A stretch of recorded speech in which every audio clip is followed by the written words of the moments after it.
Chapter 324. Xiang Kaiping didn't say anything, so Su Qingsang had to step forward to smooth things over.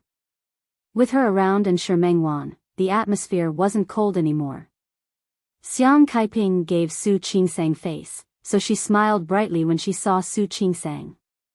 Su Qinghui kept looking at her. Several times, he wanted to say something, but in the end, he couldn't say a word. The meal ended in such an awkward situation. After dinner, since Mengwan was also there, she suggested going to karaoke. In the past, on Su Qingsang's birthday, the two of them would spend the whole night in KTV. However, Xiang Kaiping was there today, so Su Qingsang could only ask Xiang Kaiping if she wanted to go. Go. Since you guys go every year, you should go this year too. There was one near Chaowen Courtyard. Mengwan had already booked a seat. The group of people moved to the KTV. Su Qinghui followed her and tried to talk to her, but she ignored him. The atmosphere between the two of them was really awkward. After Su Qingsang and Mengwan released a few songs, the atmosphere finally lightened up a little. Xiang Kaiping said that she was too old to sing, so she would listen to them. Su Qinghui tried to sit next to her, but Xiang Kaiping immediately stood up and sat next to Su Qingsang as soon as he approached. After doing this twice, Su Qinghui finally sat in the corner and stopped moving. Because of the behavior of the two elders, Su Qingsang could only suggest that they go home first. Hua Jinmiao didn't comment. Su Qinghui followed Xiang Kaiping and tried to get her into his car, but Xiang Kaiping ignored him. He got into Hua Jinmiao's car. Su Qinghui wanted to go forward, but Hua Jinmiao blocked his way. Dad, since Mom doesn't want to see you today, why don't you give her some time to calm down? Su Qinghui glared at Hua Jinmiao. For the first time, he sounded angry. What do you know? Get out of the way. Dad. Hua Jinmiao's attitude didn't change. There was even a faint smile on his face. I really don't know anything, but it's getting late. Maybe next time. Seeing that Su Qinghui didn't want to give up, the smile on Hua Jinmiao's face faded a little. Today is Qingsang's birthday. Dad, it's better if you talk to Mom next time. Su Qinghui stood still. At last, he stared at Hua Jinmiao, nodded, and left reluctantly. After Su Qinghui left, Mengwan didn't linger. She waved at Su Qingsang and left as well. Hua Jinmiao drove Su Qingsang and Xiang Kaiping home. Xiang Kaiping looked at Su Qingsang, wanting to say something but hesitating. Qingsang, Mom, you must be tired today. Go back to your room and rest. That night, Su Qingsang had a rough idea of what Xiang Kaiping was angry about. However, she couldn't comfort him even if she wanted to. Qingsang, I. Xiang Kaiping had a lot to say. Su Qingsang couldn't help but give her a hug. Mom, you don't have to say anything. I know everything. I'm fine. The way I am right now is pretty good. It would have been better if she hadn't said anything. The more she spoke, the more Xiang Kaiping blamed herself. Looking at Su Qingsang's overly calm face, he knew that she had long been used to this kind of neglect. The tip of her nose was a little sour. She nodded hard, turned around, and quickly went back to her room.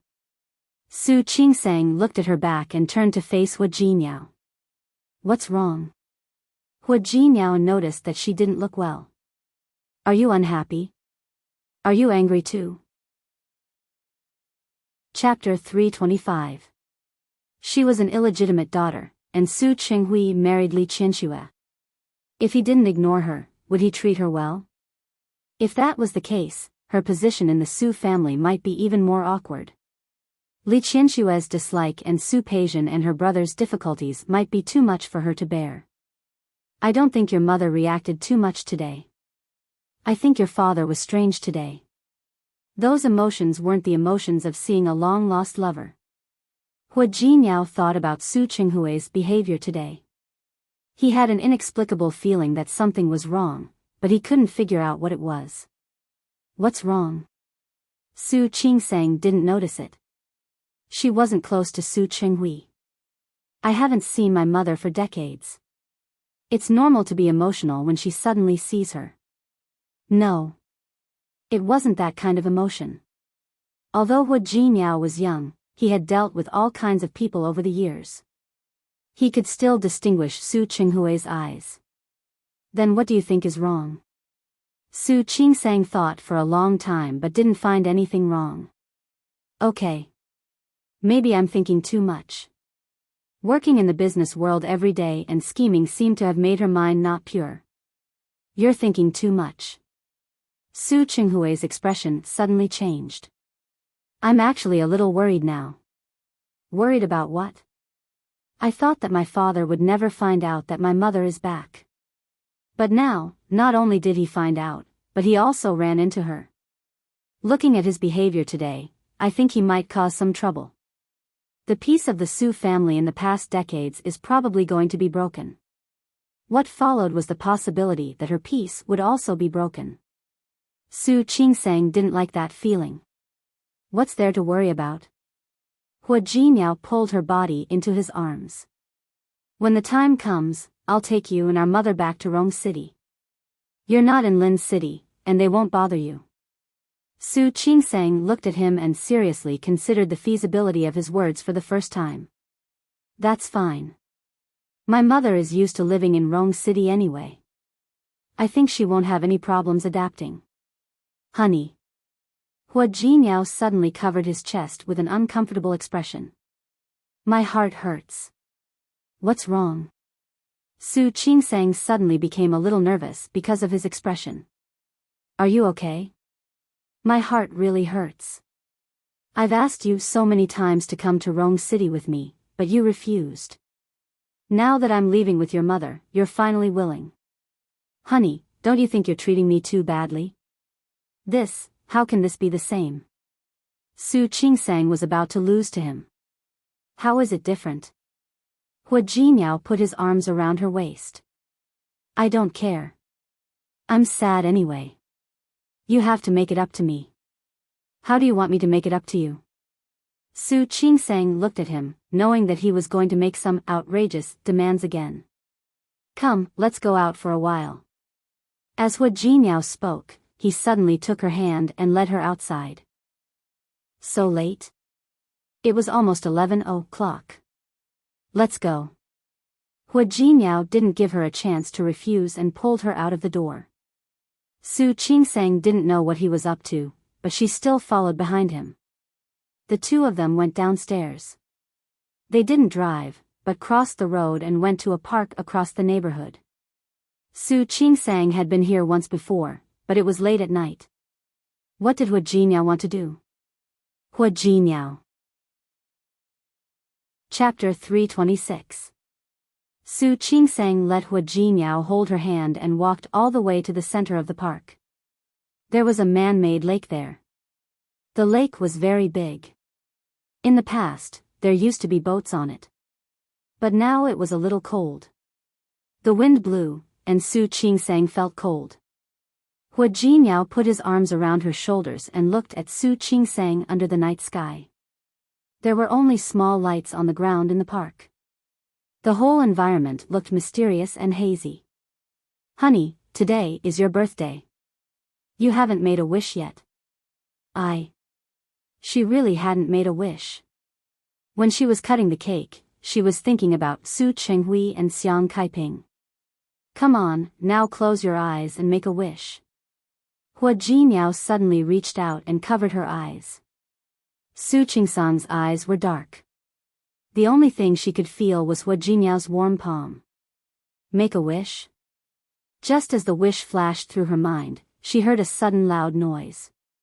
Su Qingsang jumped. At the same time, Hu Jinmiao let go of her hand. In the middle of the lake, there were a few boats. The fireworks on the boats were rising into the sky one by one. Su Qingsang's eyes widened. She turned around and looked at Hu Jinmiao in shock. Look. Hu Jinmiao turned her head to look at the sky. Su Qingsang saw it clearly now. After the first 3 fireworks exploded, the shapes of the fireworks turned into hearts one after another. There were a total of 25. It was the number of her birthday. After the heart, there was a big love. On the other side of the lake, there were also fireworks. The last one to rise into the sky was an S. And the words, Happy Birthday. Su Qingsang covered her mouth tightly to prevent herself from screaming. It wasn't that she hadn't seen fireworks in her life, but this was the first time that a sky full of fireworks was set off just for her. Hua Jinyao leaned close to her ear and put his arms around her waist. It's not 12 yet. This is my birthday present for you. Do you like it? Su Qingsang couldn't say anything. She could only nod hard. Her eyes were a little swollen and red. Her nose was sore, and she had an inexplicable urge to cry. Hua Jinyao had been preparing for her birthday since the day before yesterday. She knew very well that he must have prepared this a long time ago. Hua Jinyao, thank you. Silly girl. Hua Jinyao looked at her blushing face under the smoke and turned her around. He lowered his head and kissed her lips. Su Qingsang put her arms around his neck. Under the light of the fireworks, his face was handsome. She saw her own reflection in his eyes. She wanted to cry, but she also wanted to laugh. She could not resist giving him more and more passionate kisses. This was the first time someone had spent so much effort to celebrate her birthday. She hugged him tightly and let him shield her from the cold winter wind. The fireworks continued. Hua Jinyao let go of her and pressed his forehead against hers. She felt his breath on her face, and there was a faint smile in her eyes. Su Qingsang smiled, tiptoed, and kissed him on the cheek. Then, she buried her face in Hua Jinyao's chest, and her eyes fell on the still sparkling fireworks across from her. Listening to his steady heartbeat and feeling his warm and thick chest, Su Qingsang felt that she was surrounded by a great sense of satisfaction and happiness.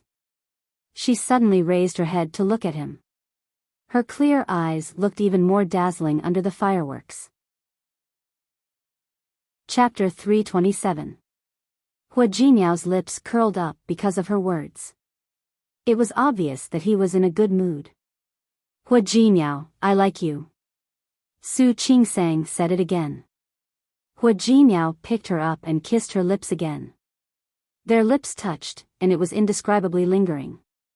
When Su Qingsang had difficulty breathing and her legs were weak, and she had to cling to him, he finally let go of her.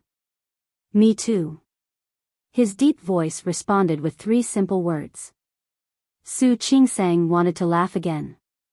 She buried her head in Hua Jinyao's arms and tightened her arms around his waist. The fireworks slowly dimmed, and the park was quiet again. Su Qingsang looked at Hua Jinyao. Did you get up early to prepare? That was why she didn't see him when she got up in the morning. What do you think? Hua Jinyao got up early in the morning and prepared 2 birthday gifts for Su Qingsang. One was to transfer a project that he had decided to give to the Chiu family to the Li family and to Su Qinghui. He wanted to teach the Chiu family a little lesson for Su Qingsang and let them know. In the future, no one in Lin City could touch Su Qingsang. Anyone who touched her would be going against him. The other was the fireworks in front of him. He could give her jewelry and other things like that on a normal day. Of course, his birthday had to be different. Hua Jinyao, thank you. Hua Jinyao looked into her eyes and lowered his head to her ear. Compared to thank you, I prefer what you just said. Su Qingsang blushed a little, but Hua Jinyao suddenly took her hand and walked back.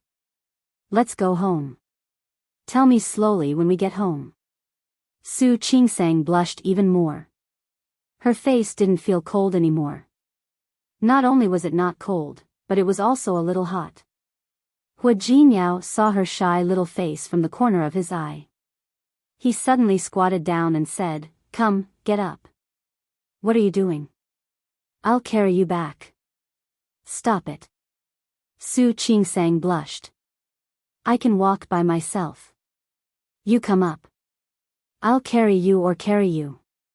You choose. Hua Jinyao, I said come up. Hua Jinyao turned his face and looked at her. Hurry up. Su Qingsang looked around. It was the middle of the night and there was basically no one here. After hesitating for a few seconds, she jumped onto Hua Jinyao's back. Hua Jinyao easily carried her on his back and walked back. Su Qingsang lay on Hua Jinyao's back and stared at him, sticking close to his back. Hua Jinyao. You, why are you so nice to me? What? Nothing, I just wanted to call you. Don't worry, I'll let you scream to your heart's content later. Su Qingsang stopped screaming. As they spoke, they had already walked out of the park. The streetlights cast long shadows on them. Su Qingsang looked at the shadows of the two of them. For a moment, she wished that there was no end to this road and that they could keep walking like this. Her heart fluttering, she suddenly leaned over and kissed him on the neck. Hua Jinyao's body instantly stiffened. He turned to look at Su Qingsang and said, "Wait for me. We'll be home soon." Su Qingsang immediately cowered and retracted her face. Hua Jinyao picked up his pace with her on his back. Su Qingsang's legs were still weak when she woke up in the morning. She almost couldn't stand the moment she got off the bed. She muttered in a low voice, but there wasn't much displeasure on her face. After washing up, she went out of the room and found that Hua Jinyao had already gone to work. Xiang Kaiping saw her come out and immediately brought breakfast out. "Morning, Mom." Su Qingsang didn't have to walk closer to see the obvious dark shadows under Xiang Caiping's eyes. It seemed that she didn't sleep well last night. Chapter 328. I'm fine. What could possibly happen to Mom? Xiang Kaiping looked at Su Qingsang and asked her to have breakfast first. "Jinyao has something to do at the company this morning. That's why I didn't wait for you to eat together." Su Qingsang nodded. She seemed to feel it when Hua Jinyao got up in the morning, but she was too sleepy, so she went back to sleep. Sometimes, she really envied Hua Jinyao's physical strength. No matter what time he slept the night before or how many times he came, he would still be full of energy the next morning. "Let's eat." Xiang Kaiping brought the breakfast out.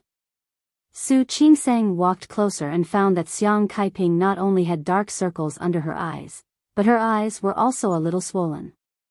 Did Xiang Kaiping cry last night? That was possible. The sudden encounter with Su Qinghui must have been a great shock to her, so it was normal for her to not be able to sleep well.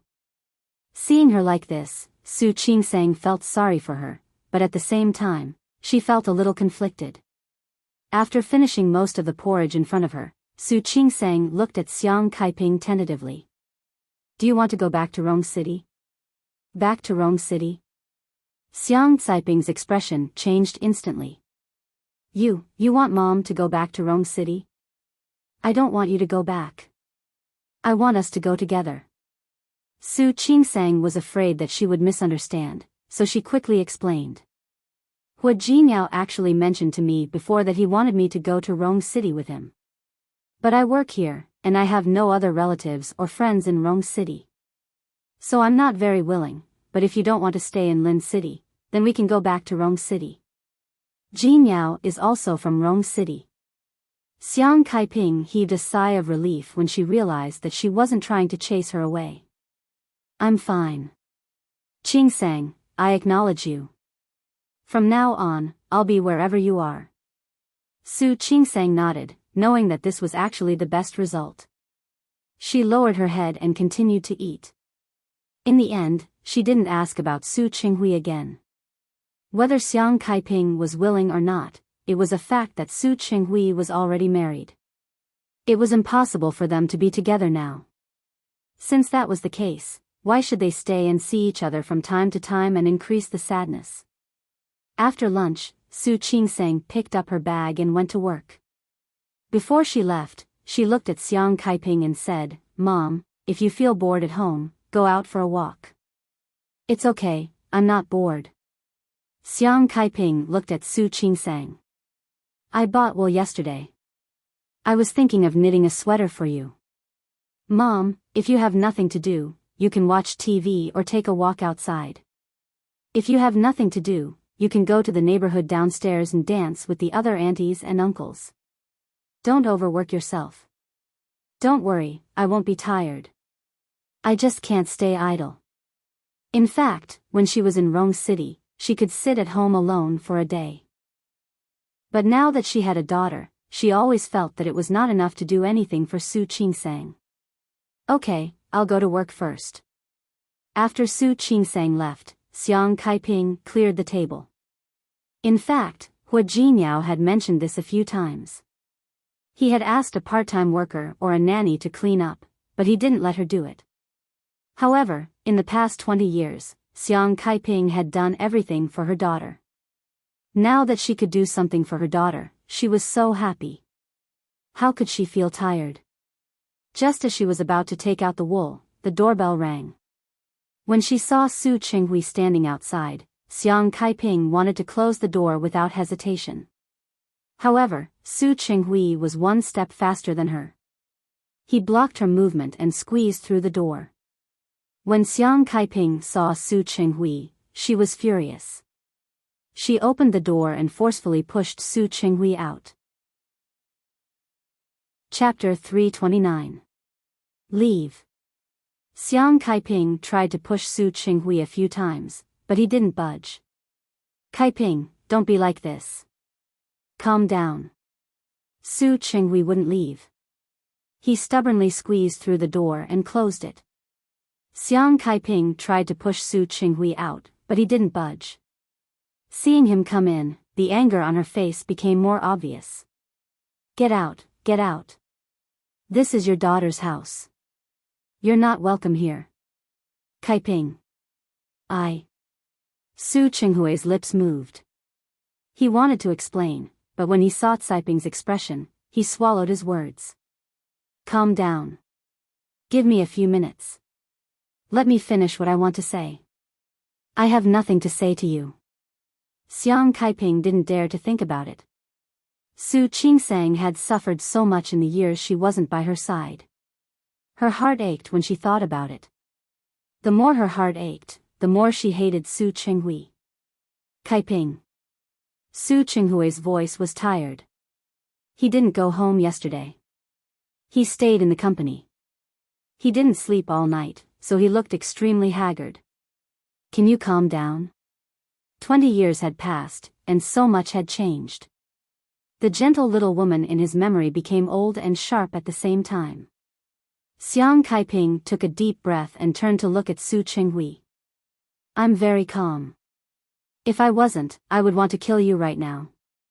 Su Qinghui suddenly smiled. It was a bitter smile. Kaiping, do you know? His eyes fell on the sweater on the sofa, which looked like it had just been knitted. Su Qinghui's voice suddenly stopped. The white wool couldn't have been knitted by Xiang Kaiping for herself. It could only be for Su Qingsang. He closed his eyes. Are you knitting a sweater for Qingsang? What else? Xiang Kaiping looked at him coldly. Qingsang doesn't have a father who cares about her. As her mother, I have to care about her. Qingsang. Su Qinghui looked at Xiang Kaiping and his lips moved a few times. She actually doesn't. What are you trying to say? Xiang Kaiping hated Su Qinghui's attitude the most. You want to say that she doesn't need my care? Or do I not need your concern? Su Qinghui, are you even human? Su Qinghui looked exhausted.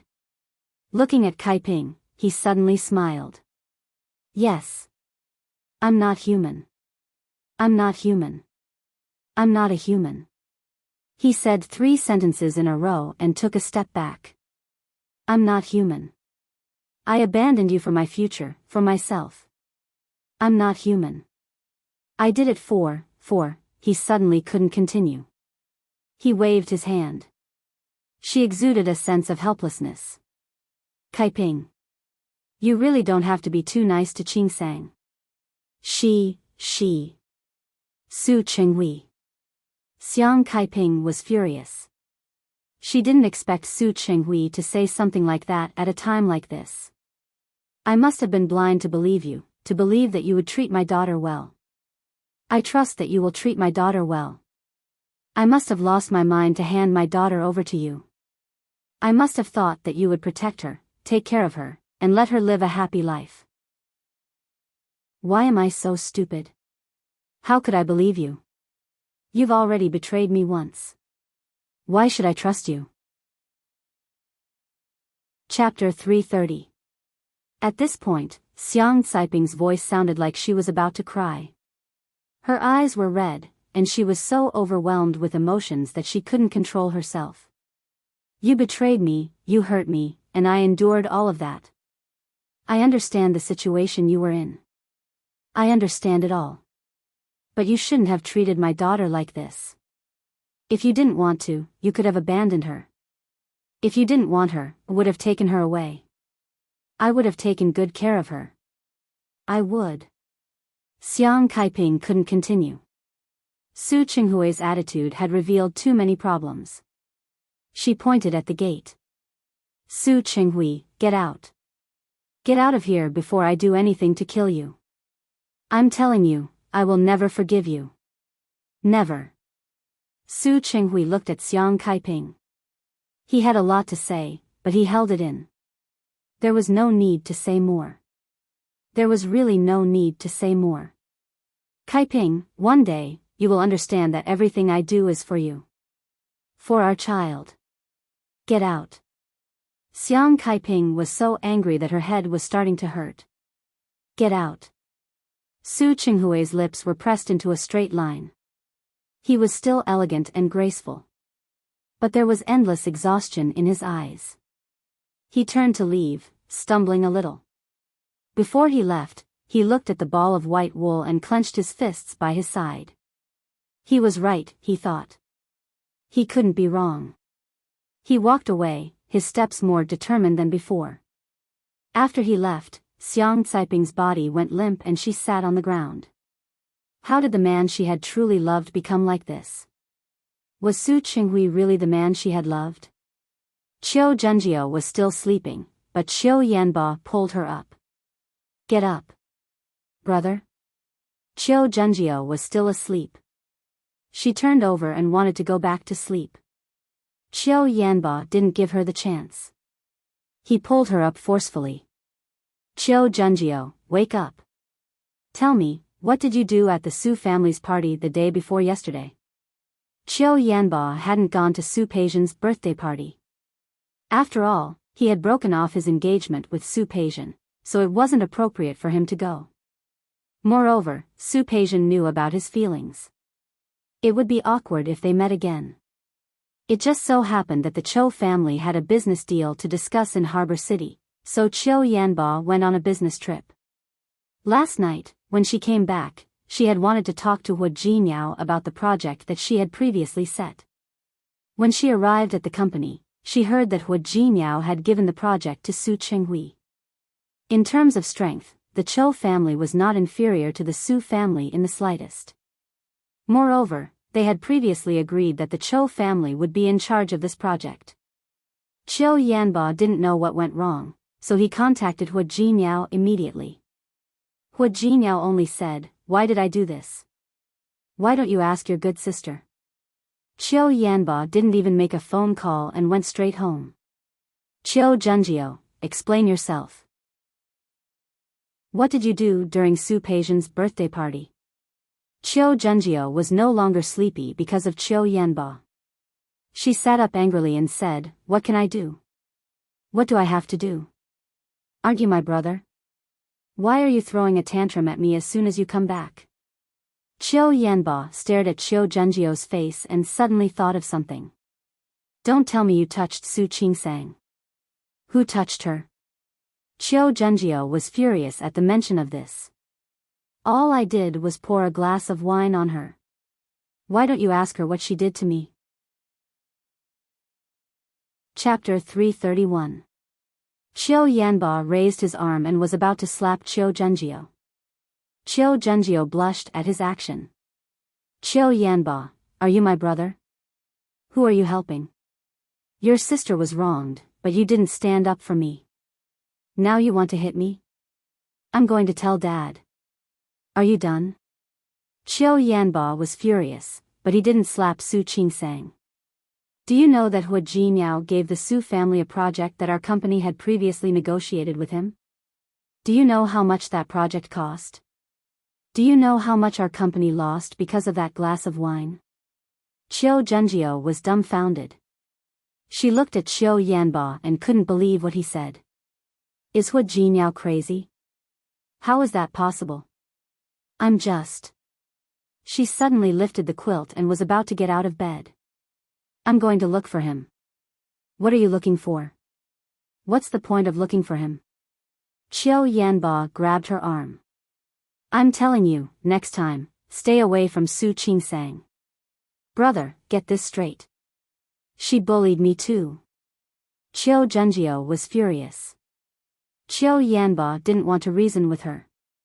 He raised his hand and made a one sign. Just this once. Don't do it again. He had to go back to the company to deal with the aftermath. Looking at his sister, Qiu Yanba was really angry. Why couldn't she be more sensible and cause less trouble like Su Qingsang? Qiu Junjiu watched her brother leave. Not only did she not calm down, but she became even angrier. She punched the quilt angrily and decided that she couldn't just let it go like this. When Su Qingsang got home, she found that Xiang Caiping's eyes were even more swollen than when she left the house. She was shocked and wanted to ask Xiang Caiping, but Xiang Caiping didn't seem to want to talk about it. Su Qingsang didn't ask. After dinner, Su Qingsang sat with Xiang Caiping for most of the day. She watched her knitting a sweater. She was very fast. In just a day's time, he had already finished knitting the bottom circle. Mom, you're so fast. Fast? Xiang Caiping picked it up and compared it with Su Qingsang. I'm old. I used to move faster. It's okay. I have clothes. Su Qingsang glanced at the direction of the room. Hu Jinyao bought a lot of clothes last time. He's so nice to you. Yes. Su Qingsang nodded. Thinking of the fireworks yesterday, she still felt very happy. Aren't you going to write that thesis? You can go, I'll watch TV here and knit. Then don't stay up too late. Rest early. Okay. Xiang Caiping looked at Su Qingsang and sighed inwardly. His daughter was so sensible and obedient. However, Su Qinghui treated her like this. Su Qingsang left the living room but didn't go to the study. Instead, she went back to her bedroom. Hu Jinyao had already finished showering and was drying his hair. When he saw her come in, he sat down beside her and said, Aren't you watching TV with Mom? Su Qingsang shook her head. Hu Jinyao, why do I feel that Mom's mood today is even worse than this morning? She really wanted to ask what had happened. However, seeing that Xiang Caiping did not want to talk about it, she could not bring herself to ask. It's normal for her to be in a bad mood. Because your father came to see her. How do you know? Chapter 332. I beg you. You can tell me now. Su Qingsang begged him, but Hu Jinyao shook his head. Not sincere enough. I won't say it. Hu Jinyao. Look, this is not the attitude of begging. As Hu Jinyao spoke, he turned around to get the hairdryer. It's up to you. Do you think I don't know? Su Qingsang's temper flared up. My father came to see my mother, of course, not to divorce her and marry her. So, why is my mother so sad? There's only one reason. What? Because of me. After saying these 3 words, Su Qingsang fell silent. Hu Jinyao couldn't bear to see her like this. He put the hairdryer in her hand and said, Help me dry my hair. Meeting his understanding gaze, Su Qingsang stood up, pulled Hu Jinyao to sit down in front of the dressing table, turned on the hairdryer, and began to dry his hair. Her movements were very gentle, and so was her voice. Hu Jinyao could hear her very clearly in the low sound of the hairdryer. I actually understand what happened yesterday. My mother always felt that she owed me. She always felt that I hadn't lived a good life all these years. And looking at my father's attitude, she definitely couldn't stand it. I think my father must have gone to my mother to explain today, but my mother wouldn't listen. And she blamed him for neglecting me all these years. My mother probably thought too much of me. So, she was sad for me. After saying this, she fell silent and focused on drying Hua Jinyao's hair. Hua Jinyao's hair had already been dried. He turned to look at her, suddenly took the hairdryer from her hand, turned it off, and put it aside. Then, he pulled her body onto his lap and sat her down. I thought you didn't know. How is that possible? Su Qingsang shook her head. I think it's very simple. I can guess it. I thought you were going to say that it's because mother and daughter are connected that you know so well. It's really not. Su Qingsang shook her head again. I still don't have that kind of feeling for my mother. After all, we haven't lived together for so many years. But I know what happened to her, and I know that she wants me well now. I don't blame her, and I don't hate her. Hating people was too tiring. She didn't like hating people. What's more, she only lacked the love of her parents, which was much better than some orphans. Moreover, she had both parents now. Even without a father, she still had a mother. She suddenly put her arms around Hua Jinyao's neck and looked into his eyes. Hua Jinyao, let's be nicer to my mother in the future, okay? Okay. Hua Jinyao tightened his arms around her waist. Don't worry. Your mother is my mother. I will definitely be filial to her. Su Qingsang looked at him and suddenly leaned over to kiss him on the lips. Hua Jinyao. Su Qingsang rubbed her face against his chest and said, It's so good to have you here. In fact, she knew a lot of things and understood a lot of principles. She could let go of many difficulties and unhappiness on her own. After all, after so many years, whether it was fair or not, he was already used to it. However, things were different now. She had Hua Jinyao by her side. With him around, it was as if all the unfairness and grievances in the past were nothing. She rubbed her face against his chest again and smelled the cool scent on his body. She only felt at ease. Hua Jinyao's chin rested on the top of her head.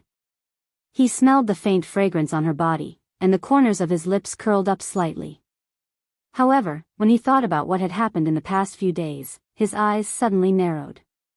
Honey, do you feel that there seems to be something wrong?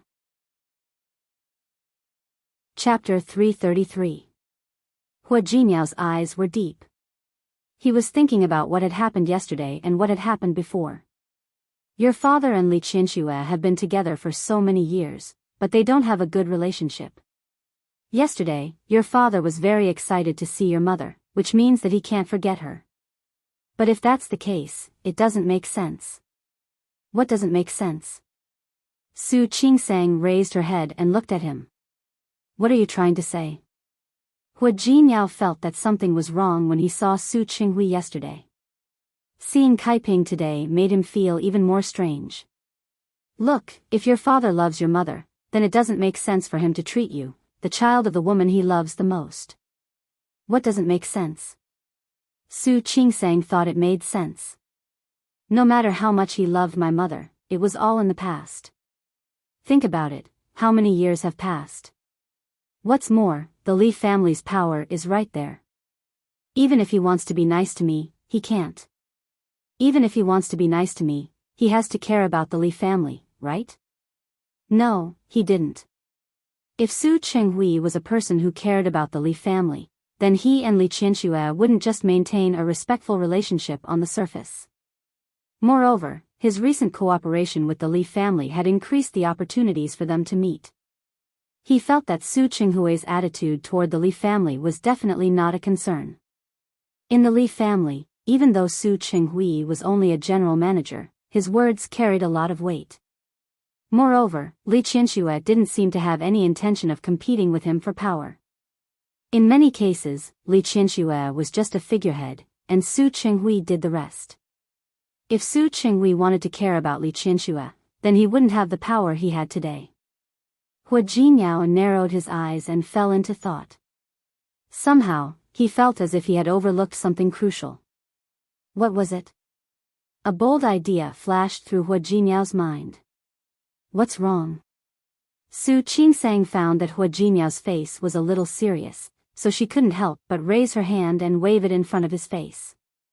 Hua Jinyao withdrew his gaze and met Su Qingsang's worried eyes. She interrupted his idea. Nothing. Maybe I'm overthinking. You're overthinking. Su Qingsang sighed. My father and my mother haven't seen each other for so many years. It's normal for them to be a little surprised when they meet again. I don't think it's suspicious. Maybe. Next, I just want to comfort my mother and make her live a happier life. As long as you're happy. Hua Jinyao thought of something else. In a few days, on the weekend, we'll take Mom to the villa for a couple of days, or we can take your mom to walk around nearby. Sure. This was a good suggestion. She was getting on in years and probably didn't want to go far. I don't think she likes going out at all, so she prefers to stay at home. Let's go somewhere nearby to play. After saying that, Su Qingsang got down from Hua Jinyao's body and searched for a suitable place to take Xiang Kaiping to. Hua Jinyao looked at her serious and focused face and curled up the corners of his lips. If something was wrong, then so be it. As long as he was here, no matter what happened in the future, he would always be able to protect her. His woman did not need to worry so much. As long as he was happy. When Su Peijian entered the room, she saw Li Qianxue sitting on the sofa with a cold expression on her face. Only when she saw Su Peijian come in did Li Qianxue smile a little. You're back. Chapter 334. Li Qianxue glanced upstairs with a slightly cold expression. Your father is upstairs. I don't know who pissed him off this time. He ran into the study without dinner and hasn't come out yet. Su Peijian looked at Li Qianxue and looked upstairs. I'm going to see Dad. Li Qianxue wanted to say no, but she waved her hand. Go ahead. If he's drunk, don't bother. Just ask Nanny Zhang to send someone up to send him back to his room. She was glad that the old man had been invited to go out and was not at home today. Otherwise, if he had seen Su Qinghui like that, he would have lectured him again. Su Peijian went upstairs. As soon as she opened the door of the study, she smelled alcohol. The smell made Su Peijian frown. She looked at Su Qinghui, who was sitting behind the desk. Dad? Are you okay? Su Qinghui drank some alcohol, but he wasn't drunk. After so many years, he never allowed himself to get drunk again. When he saw Su Peijian come in, he was stunned and put down the glass in his hand. Peijian. You're back. Yes. Su Peijian stepped forward and looked at the empty bottles on the table. She was a little dissatisfied. Dad, why did you drink so much? Don't worry. I'm not drunk. Su Qinghui sat up and looked at Su Peijian. She was different from Su Qingsang's gentle and beautiful face. Su Peijian's facial features were much more beautiful. She looked neither like herself nor her mother. He didn't know what went wrong, but Su Peijian actually looked like her grandmother. Back then, Su Qinghui's mother was a famous beauty in the surrounding area. Su Peijian's facial features were like her grandmother's, extremely bright and beautiful. Dad? What's the matter at the company? Su Peijian was originally helping out in the company, but she had been in a bad mood because of the broken engagement with Qiu Yanba. She hadn't been to work for several days. Nothing. Dad will solve the problem. Su Qinghui sat up and looked at Su Peijian. He suddenly reached out and held her hand. Peijian, do you blame me? Dad, what are you talking about? Why would I blame you? Because Su Qinghui was stunned and suddenly shook his head. I asked you to apologize to Qingsang. Do you blame me? Nope. It's not your fault. Su Qingsang and Hua Jinmiao were to blame. Taking advantage of their power to bully others was too much. As long as you don't blame me. Su Qinghui seemed relieved. He didn't let go of her hand. Instead, he tightened his grip. Peijin, don't worry. In the future, be it the Su family or the Li family, they will all be yours. Dad, what are you talking about? Su Peijin was confused by her father's words. I have a younger brother. Don't tell me you're drunk. Your brother? Su Qinghui narrowed his eyes and suddenly fell silent. Dad is drunk. Go and rest. It's fine now. Oh. Su Peijin felt that something was wrong, but she guessed that Su Qinghui was drunk. Dad, you should rest early too. I'll go back to my room first. Yes. Su Qinghui nodded and suddenly thought of something. By the way, during this period, what? Nothing. Su Qinghui knew his daughter's personality very well. The more he told her not to do something, the more she would do it. Thinking about it this way, he didn't have to think about asking Su Peijin not to cause trouble for Qingsang. Maybe the more he said, the more she would cause trouble for Su Qingsang. Chapter 335. Dad, I'm fine. It was just a man. She could always let it go. She just couldn't forgive Su Qingsang for making Qiu Yanba change his mind. That's good. That's good. Su Peijin felt that her father was a little strange. Dad, are you really okay? I'm fine. Go rest. Su Qinghui's voice sounded tired. Su Peijin turned to leave. When she reached the door, she suddenly stopped. By the way, Dad, Maishin said she wanted to go to Japan for a hot spring. How about I go with her for a few days? Okay. You'll have a companion together. Tell me if you need money. Su Peijin really felt that there was something wrong with Su Qinghui. Dad, did you forget? I have money. Yes. You have money. Su Qinghui waved his hand as if he was tired. Su Peijin closed the door, and the study returned to silence. Su Qinghui poured himself another glass of wine. He thought that he was not wrong. In the end, Li Qianxue was still a little worried. She went upstairs and found that Su Qinghui had fallen asleep on the chair. There were at least 4 or 5 empty bottles on the table, and one of them had fallen on the ground. Li Qianxue looked at Su Qinghui's face for a long time, then turned to leave. She went back to the room and brought back a blanket, covering Su Qinghui just like that. The study was air-conditioned, so it wasn't cold. Her movement didn't wake Su Qinghui up. When she covered him with the blanket and was about to leave, she heard Su Qinghui murmur a few words. Li Qianxue stopped and stood still again.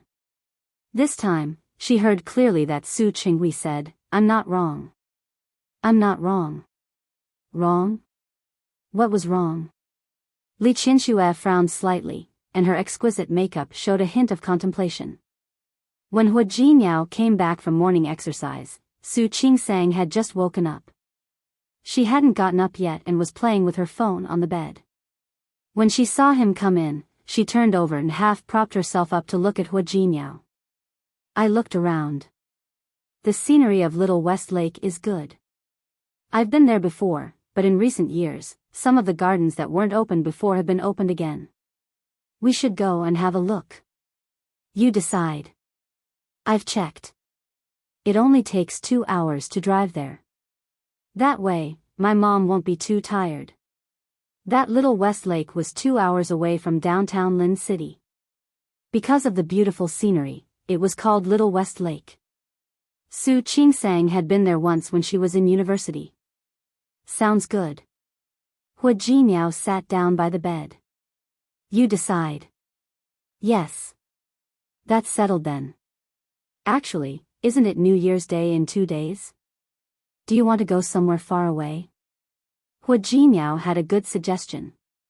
For example, take your mother to Japan for a hot spring or something. What do you think? Japan? Su Qingsang felt that it was a bit far. I don't think that's necessary. It was too far away. And I don't even know if my mom has a passport. Leave the passport to me. I'll handle it for Mom. I just think that since your mother is from Lin City, she probably won't be interested in these places. I think going to Japan is a good idea. Soak in a hot spring. When the time comes, you women should go shopping. Isn't that good? Then I'll ask my mom. Let's see if she wants to go. In fact, Su Qingsang also thought that it was better to let Xiang Kaiping go. She was actually a little afraid that Su Chenghui would come looking for her again. It didn't matter if it happened once or twice, but if it happened too many times, she was afraid that it would attract Li Qinshua's attention. Although she wasn't afraid of trouble, she would try to avoid it as much as possible. Chapter 336. Hua Jinyao knew what she was thinking just by looking at her face. He leaned over and kissed her on the lips. Honey, just do what you like. Leave everything else to me. With him around, no one in Lin City would dare to touch Su Qingsang. If there was any trouble, he would not be afraid. To Su Qingsang and Hua Jinyao's surprise, Xiang Kaiping did not object. She also had a passport. That's settled then. Go to Japan. Su Qingsang was very happy to think about going out to play. My research project is almost done. There are a few more interns in the hospital these days. It's okay to take 2 days off. Why don't we pack up and leave the day after tomorrow? Will it be too late? Xiang Kaiping glanced at Hua Jinyao. Jinyao, you have a lot of things to do in the company, right? You guys go ahead. Hua Jinyao looked at Su Qingsang and winked at her. I still have something to do in the company. You guys go ahead. I'll come 2 days later. Okay. Su Qingsang almost immediately understood what Hua Jinyao meant. Xiang Kaiping hadn't been with her all these years. She probably wanted to spend more time with her. Although Xiang Kaiping asked Hua Jinyao, she was happy because of his words. It was good for her to spend time alone with Su Qingsang and cultivate their mother-daughter relationship. Hua Jinyao entered the company and called Yang Wenchang. Help me make the arrangements. 2 plane tickets to Japan the day after tomorrow. Then make arrangements for the reception staff there. After giving orders to Yang Wenchang and taking care of some work, the secretary said that someone was looking for him. Hua Jinyao heard the secretary's message and refused directly. I won't see you. President Hua. Qiu Junjiu heard that Hua Jinyao didn't want to see her, so she barged into Hua Jinyao's office. President Hua, our 2 companies are working together. It doesn't seem appropriate for you to keep me 1,000 miles away, does it? Hua Jinyao frowned because of Qiu Junjiu's sudden intrusion. He looked at Yang Wenchang and waved his hand, signaling him to leave. Miss Qiu, we are working with your company. It's not you. I have no business to discuss with you, so it doesn't matter if it's appropriate or not. Qiu Junjiu was angry. President Hua, what are you doing? Are you taking advantage of your power to bully others? Hua Jinyao rubbed his chin with one hand and nodded. Yes. I'm a bully. You have a problem with that? Qiu Junjiu's face turned green. President Hua, isn't it a little too ungentlemanly for you to bully a woman like this? Manners also depends on who you're talking to. For some people who don't want face, there's no need. President Hua, don't forget that our 2 companies are working together. How could he humiliate her like this? Didn't he consider the feelings of his partner? Yes. I also want to remind Miss Cho not to forget. Our 2 families are cooperating now. Hua Jinyao's voice carried a hint of warning. His lips curled into a mocking smile. The Chiu family wasn't the only company in Lin City that could do this kind of project. If Miss Cho still doesn't understand the situation, then I can only use another method to remind Miss Cho to pay attention to her identity and bearing. Chiu Junjie was so angry that she couldn't speak. She nodded her head vigorously and said, "Okay, okay." President Hua was indeed unreasonable.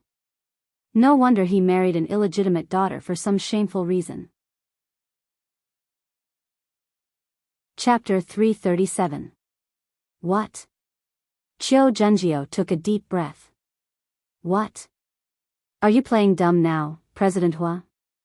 Do you really think I don't know why you married Su Qingsang? Hua Jinyao leaned back in his chair and glanced at Chiu Junjie's face coldly.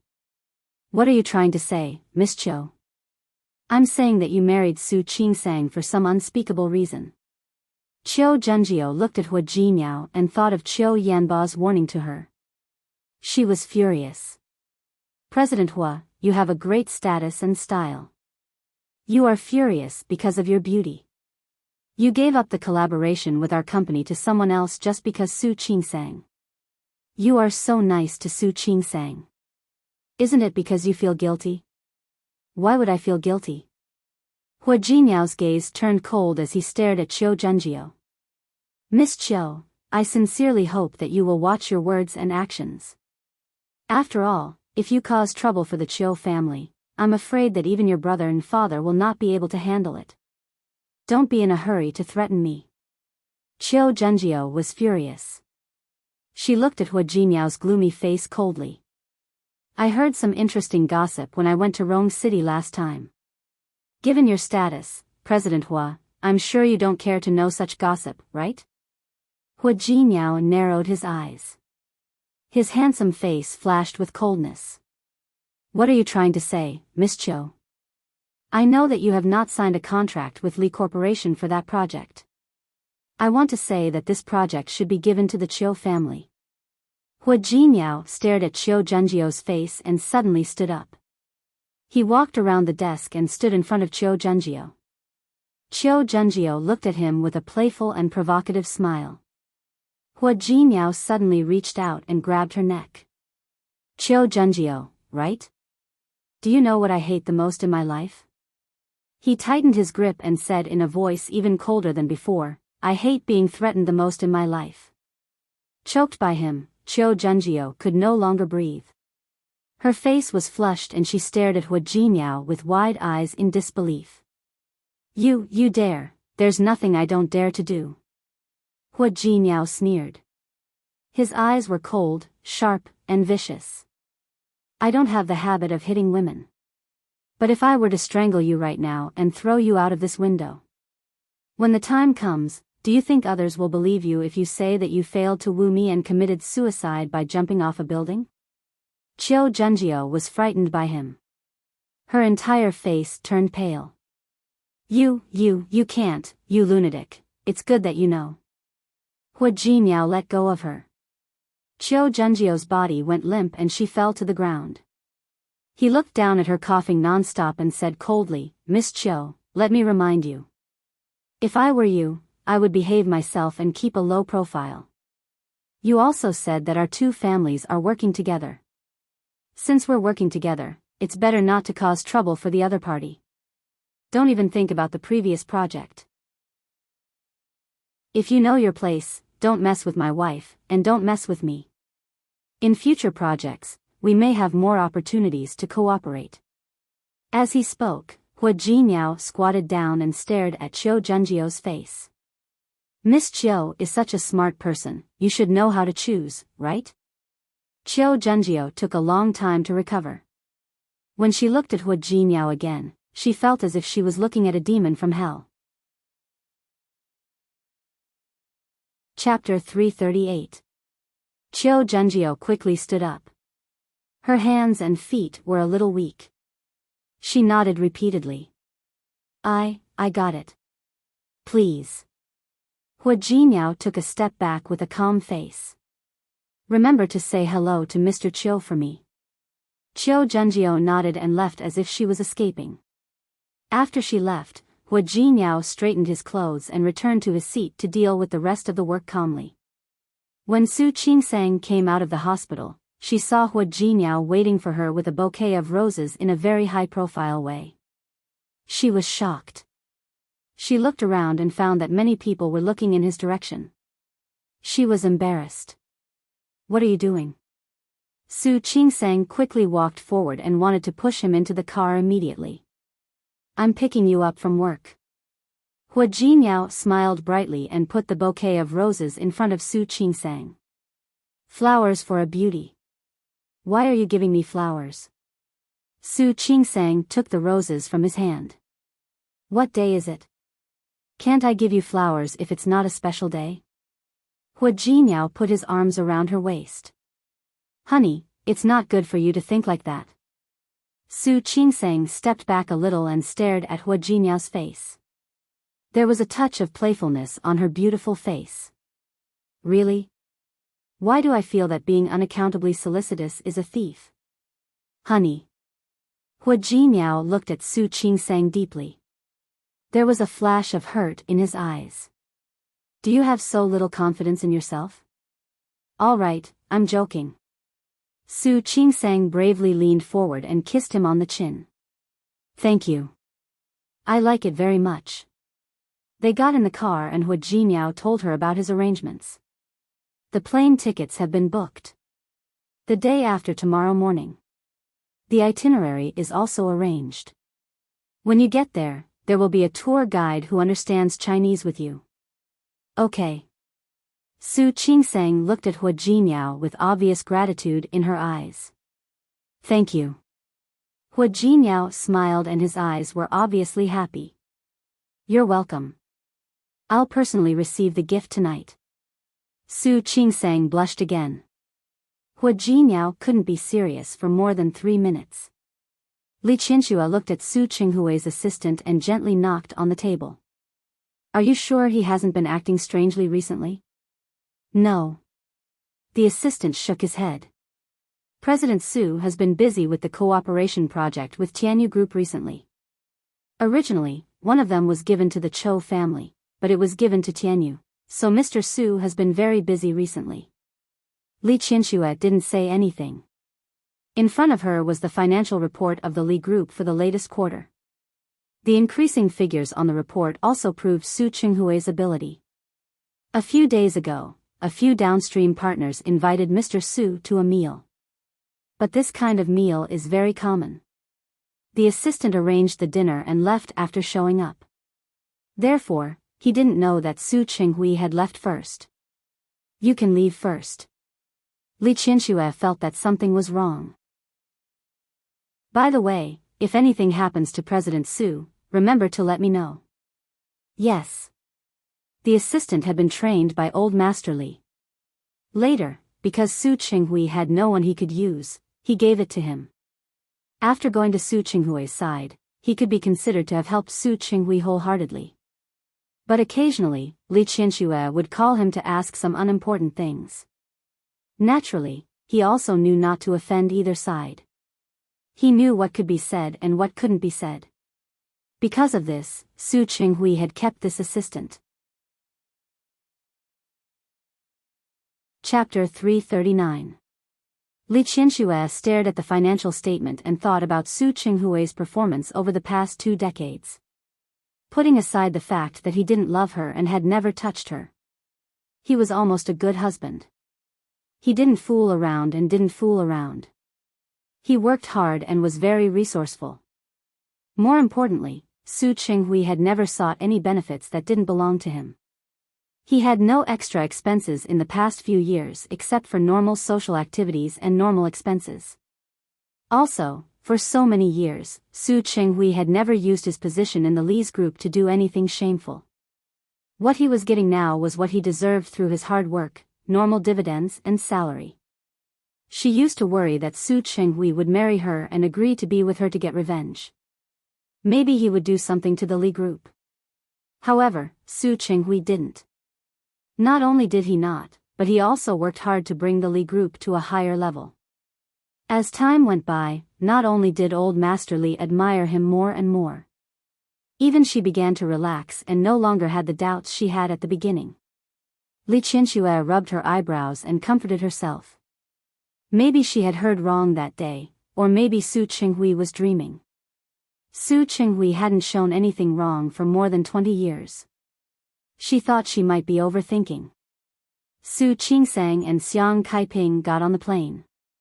Hua Jinyao sent them to the airport early that morning. It wasn't the first time Xiang Kaiping had gone abroad, but it was the first time she felt so excited. Qingsang. Have you been to Japan? No. Su Qingsang shook her head and looked at the excitement and expectation on Xiang Caiping's face. It's my first time too. I've actually been there once. Xiang Kaiping thought of the time when she started her own business. I had a lot of employees at that time.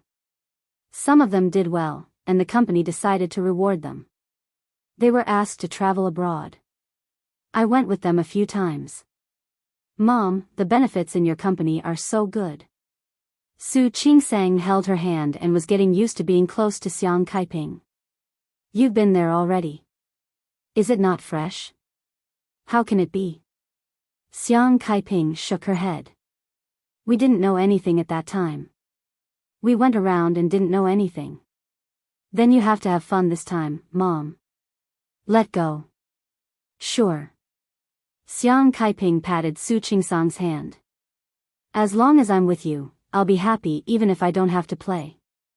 Mom. Su Qingsang was touched. She put her face on Xiang Caiping's shoulder. All right. It will take some time to fly to Japan. You should sleep for a while. Shall I ask the stewardess to bring you a blanket? It's okay, I'll do it myself. You should also rest for a while. Xiang Kaiping was touched by her daughter's thoughtfulness. She was more and more glad that she had impulsively chosen to come to Lin City to acknowledge Su Qingsang. Otherwise, how could they have had such a reunion? 2 days later, Xiang Kaiping and Su Qingsang checked into a famous hot spring hotel in Nagoya. The environment here was elegant and peaceful. According to the tour guide, the guests had to be booked a long time in advance. They were very lucky to be able to come. Su Qingsang and Xiang Kaiping looked at each other and smiled. They were both quite satisfied with Hua Jinyao's arrangement. Especially after seeing the rooms inside, as well as the hot spring room at the back. Xiang Kaiping really felt that her daughter had a good taste in men, much better than her. After looking around with his companion, the two of them returned to their room. Chapter 340. This time, Su Peijian was accompanying Luo Meishan and Song Yoha, so all the itinerary was arranged by them. When they arrived at the hot spring hotel, Su Peijian finally smiled. I've been to this hot spring hotel before. The environment isn't bad. Su Peijian glanced at Qiu Junjiu. This trip had nothing to do with Qiu Junjiu, but for some reason, when she heard that they were going to Japan, she asked to come along. In order to wait for her, they even set off a day later. However, when he stepped out of the house, he realized that Qiu Junjiu had been daydreaming for some reason. Junjiao, what's wrong? Although it was impossible for Su Peijian and Qiu Yanba to be together, she and Qiu Junjiu had been friends for many years. She showed concern on her face. Nothing. Qiu Junjiu was a little annoyed. She was really frightened by Hua Jinmiao that day. She didn't recover for 2 or 3 days. The feeling of being so close to the Grim Reaper and thinking that he was really going to die was really terrible. She had suffered such a big loss, but she couldn't do anything to Hua Jinmiao. Even Qiu Yanba had told her not to go against Su Qingsang. Listen to this, is this what a brother is saying to his sister? Wasn't it just for a project? Hua Jinmiao could give the project to someone else for Su Qingsang's sake. Why did Qiu Yanba only ask her to endure? If there's nothing else, let's go back to the room. Put your luggage down. You can take your time to read the rest. Su Peijian's patience had never been very good. This group of people would travel with a lot of luggage. In the past, people would help her with these things, but this time, because a few of her friends came out together, she had to do it herself. The others didn't have any objections. After completing the procedures, they returned to their rooms to rest. The hot spring hotel only had 2 floors. There were not many rooms, but each and every one of them was very elegant. Su Qingsang and Xiang Caiping's room was on the 2nd floor. From there, they could see a small garden at the back.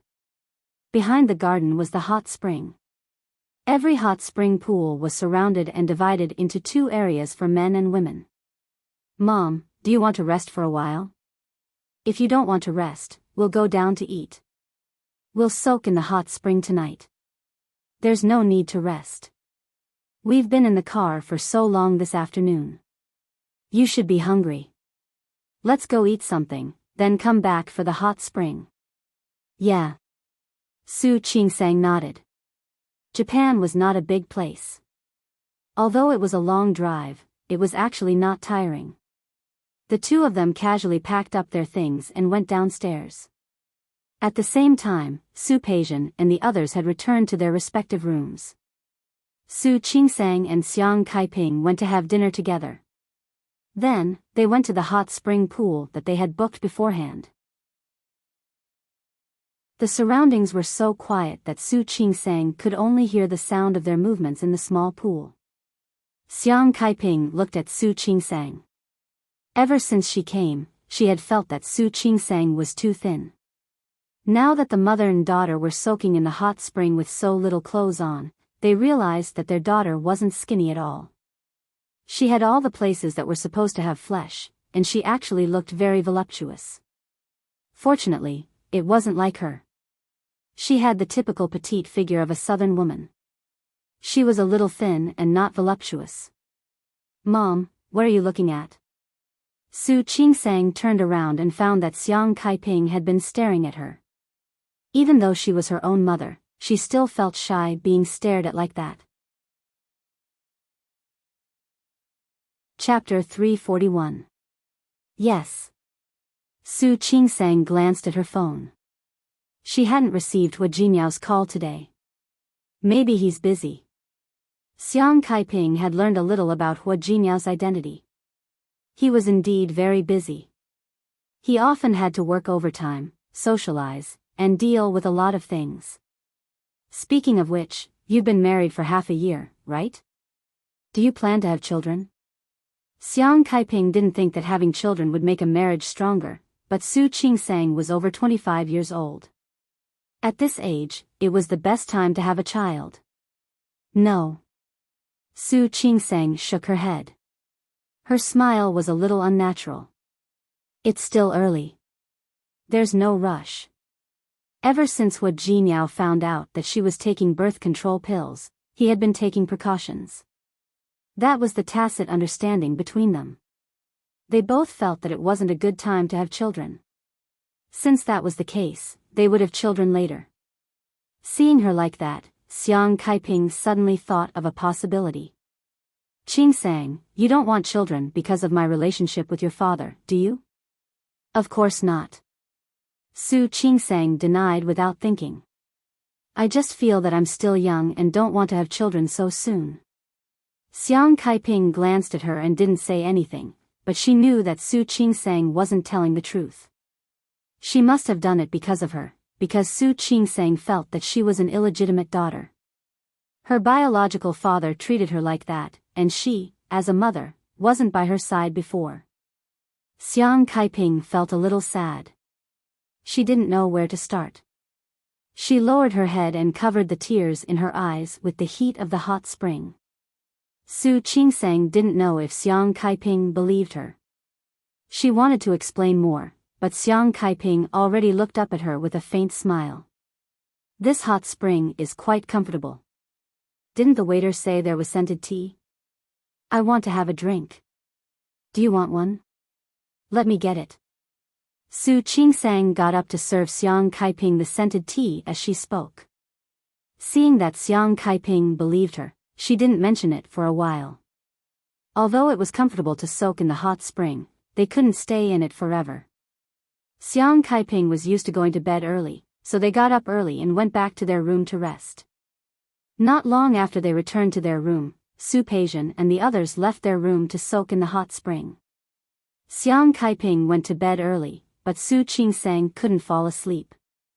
In the past 2 days, Hua Jinyao would call her every day, but today, so much time had passed, and Hua Jinyao hadn't contacted her. Su Qingsang turned over and found that it was almost 11 o'clock at night. If Hua Jinyao didn't call, she would go to bed. As soon as she thought that, her phone screen lit up. Looking at Hua Jinyao's name on the screen, Su Qingsang quickly turned off the volume. She turned around and found that Xiang Kaiping was still asleep. She quickly got up and went to the bathroom with her phone. "You picked up the phone so quickly? What? Didn't you sleep?" "I was just about to sleep." Su Qingsang's voice unconsciously softened. "What about you? Why are you so late?" "I'm working overtime." In fact, Hua Jinyao had said that he would go to Japan, but after he returned to Rome City, he was entangled with a lot of things. He was still working overtime in the company. "I wanted to come to Japan to look for you, but I might not be able to come so soon." "It's okay, I'm having a good time with my mom." "If you're going to work, you don't have to come. We'll come back on our own in a few days." Su Qingsang could understand that work was more important. But she was more or less disappointed. Chapter 342. Hua Jinyao really didn't have time these days, not only because of the company's business. Hua Yifan and Hua Yiyang had been restless during this period. He wasn't afraid of them, but Hua Mingguang liked those two nephews and always gave them opportunities again and again. "Then have fun. Go where and what you want to do. Talk to that girl directly." "I know, I will." Su Qingsang heard that Hua Jinyao sounded a little tired. "Are you very tired? I think your voice is a little hoarse. You have to rest. Don't tire yourself out." "Thank you for your concern, wife." "I will." Hua Jinyao looked at the time as he spoke. It was exactly 11 o'clock. He suddenly said, "Happy New Year." "What? Tomorrow is New Year's Day. Japan is an hour earlier than China. So it should be New Year's Day now. Happy New Year." Su Qingsang was stunned. It was so quiet here that she had forgotten. Today was the last day of the year. "Happy New Year to you too." Hua Jinyao seemed to be very satisfied. "I should be the first person to say hello to you in the new year, right?" "Yes." Su Qingsang nodded.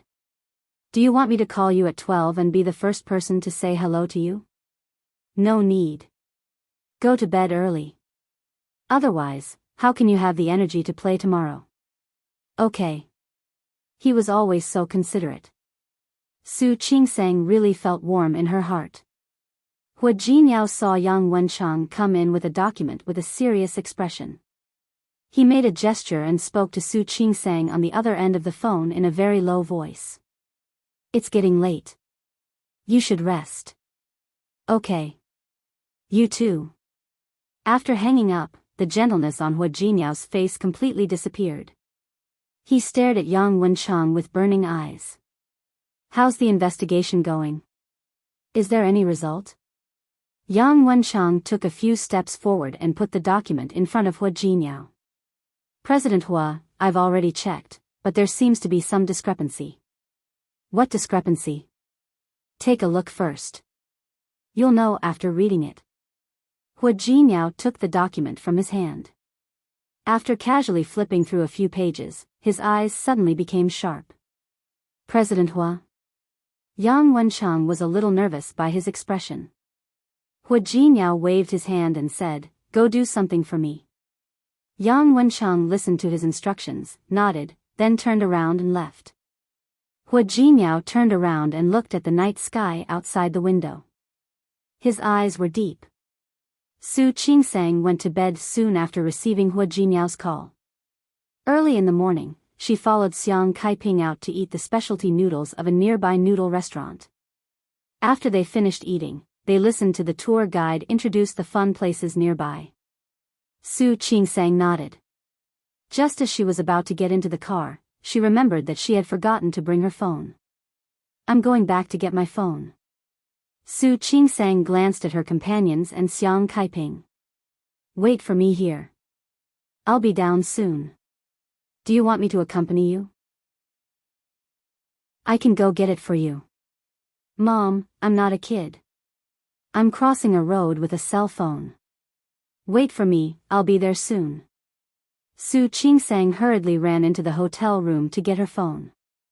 When she came out, she was in a hurry. She closed the door and walked downstairs. At the same time, someone just turned the corner and walked in her direction. The person's footsteps were not fast, but Su Qingsang's were. As a result, they bumped into each other. Su Qingsang took 2 steps back. Before she could steady herself, she heard a somewhat unhappy female voice. Chapter 343. Do you know how to walk? The sharp voice spoke in Japanese. Su Qingsang didn't understand the first sentence. Her English was good, but she had never learned Japanese. She couldn't understand the language, so she instinctively apologized in English. When he raised his head, he saw an extremely familiar face. It's you. Qiu Junjiu thought of Hua Jinyao's murderous expression the other day when she saw Su Qingsang. She had never been humiliated like that, nor had she been frightened like that. And all of this was brought to her by Su Qingsang. Qiu Junjiu had planned to let it go and not bring it up again. She didn't expect to meet Su Qingsang here, which reminded her of old and new grudges. His eyes swept over Su Qingsang. Because she was going out to play, Su Qingsang was wearing very casual clothes. She was wearing sneakers and jeans, and a red sweater. The outfit made Su Qingsang look 2 or 3 years younger than usual.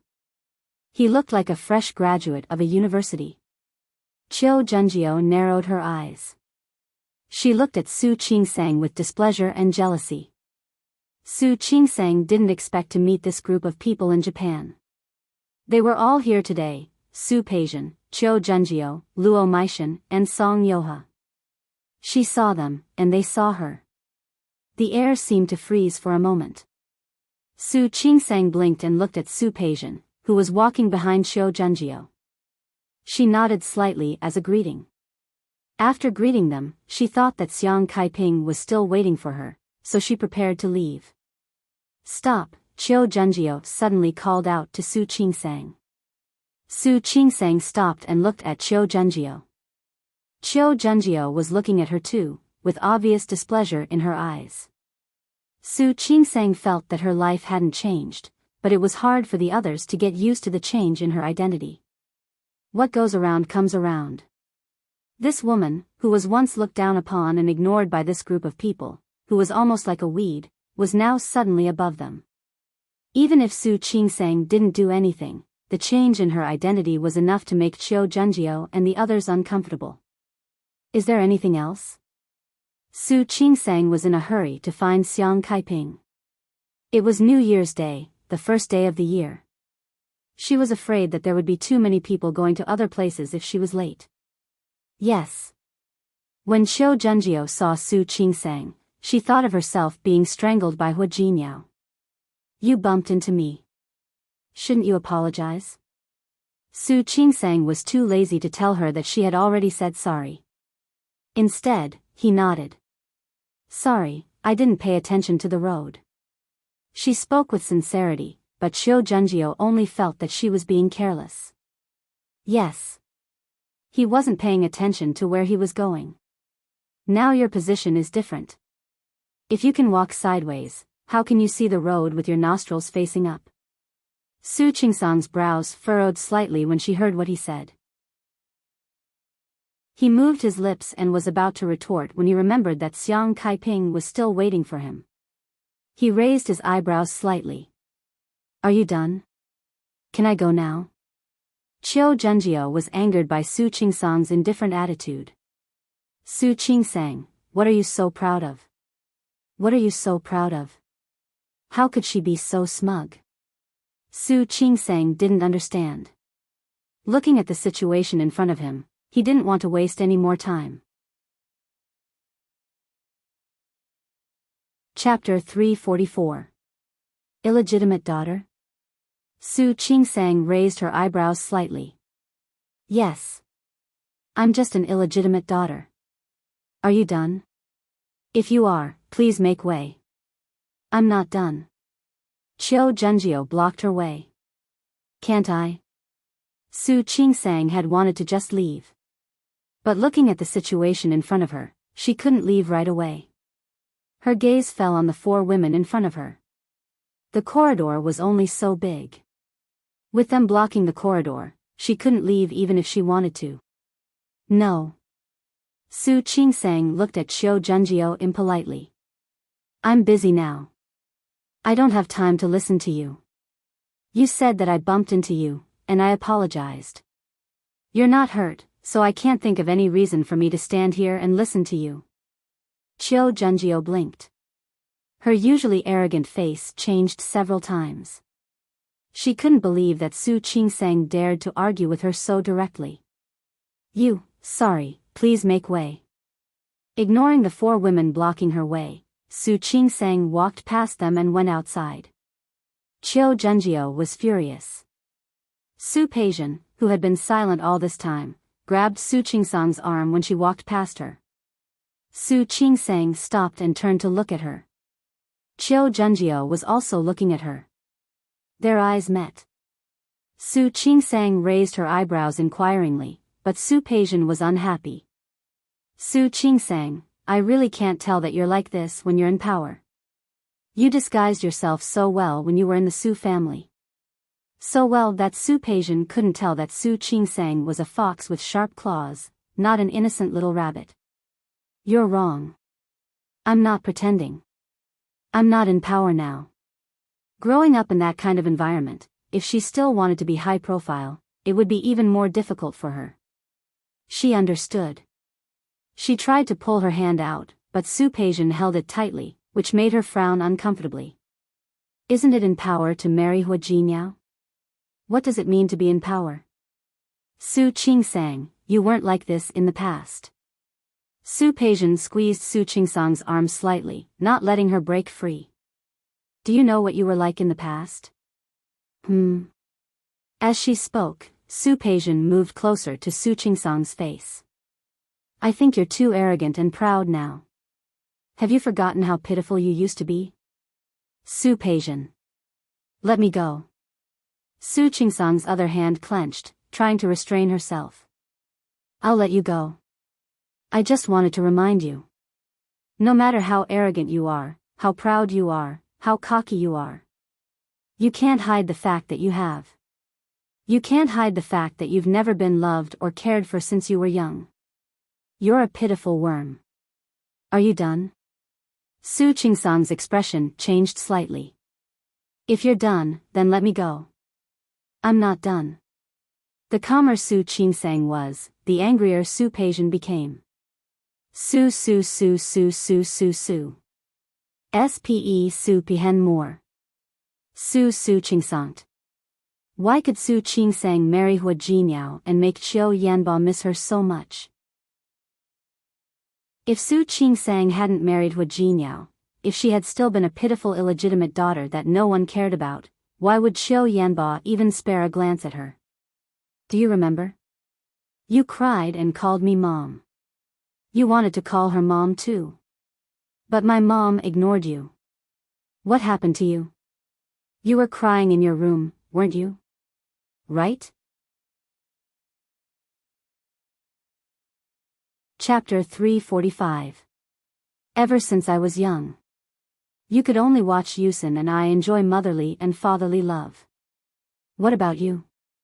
What about you? Have you forgotten that your mother didn't want you and abandoned you? My father didn't like you and didn't want you. If my mother didn't pity you, you would have been thrown out of the Su family. If I had kept you in the Su family, you would have been thrown out long ago and died in some corner of the world. Why are you being so arrogant in front of us? Qiu Junjiu finally heaved a sigh of relief. Luo Meishan and Song Yoha watched the scene in front of them without saying a word. However, the three of them had the same satisfaction in their eyes. They were watching a good show. Su Peijian. Su Qingsang didn't care about the others. Her eyes, which had always been clear and indifferent, were cold at this time. Are you done? Not enough. Su Peijian had been holding back her anger. She just wanted to vent it. Let me tell you, you are not only an illegitimate daughter. Your mother is a mistress.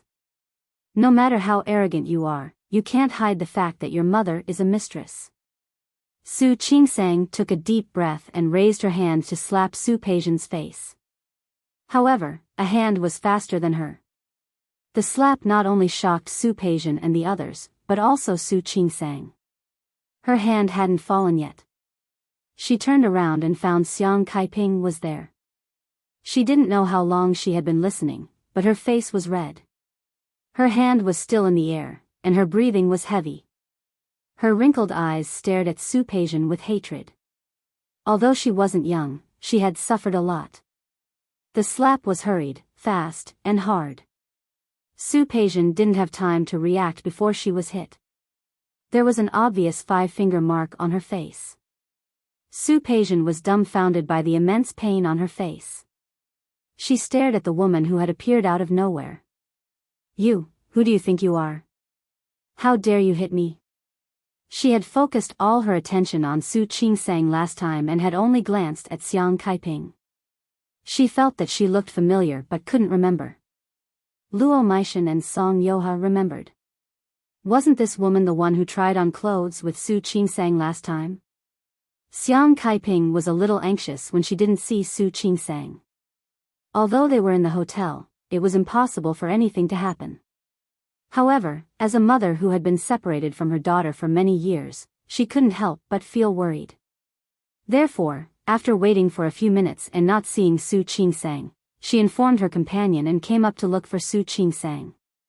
However, she didn't expect to hear Su Peijian's voice before she went upstairs. Every word she said was like a needle that pierced Xiang Caiping's heart. Her heart ached so much that she couldn't breathe.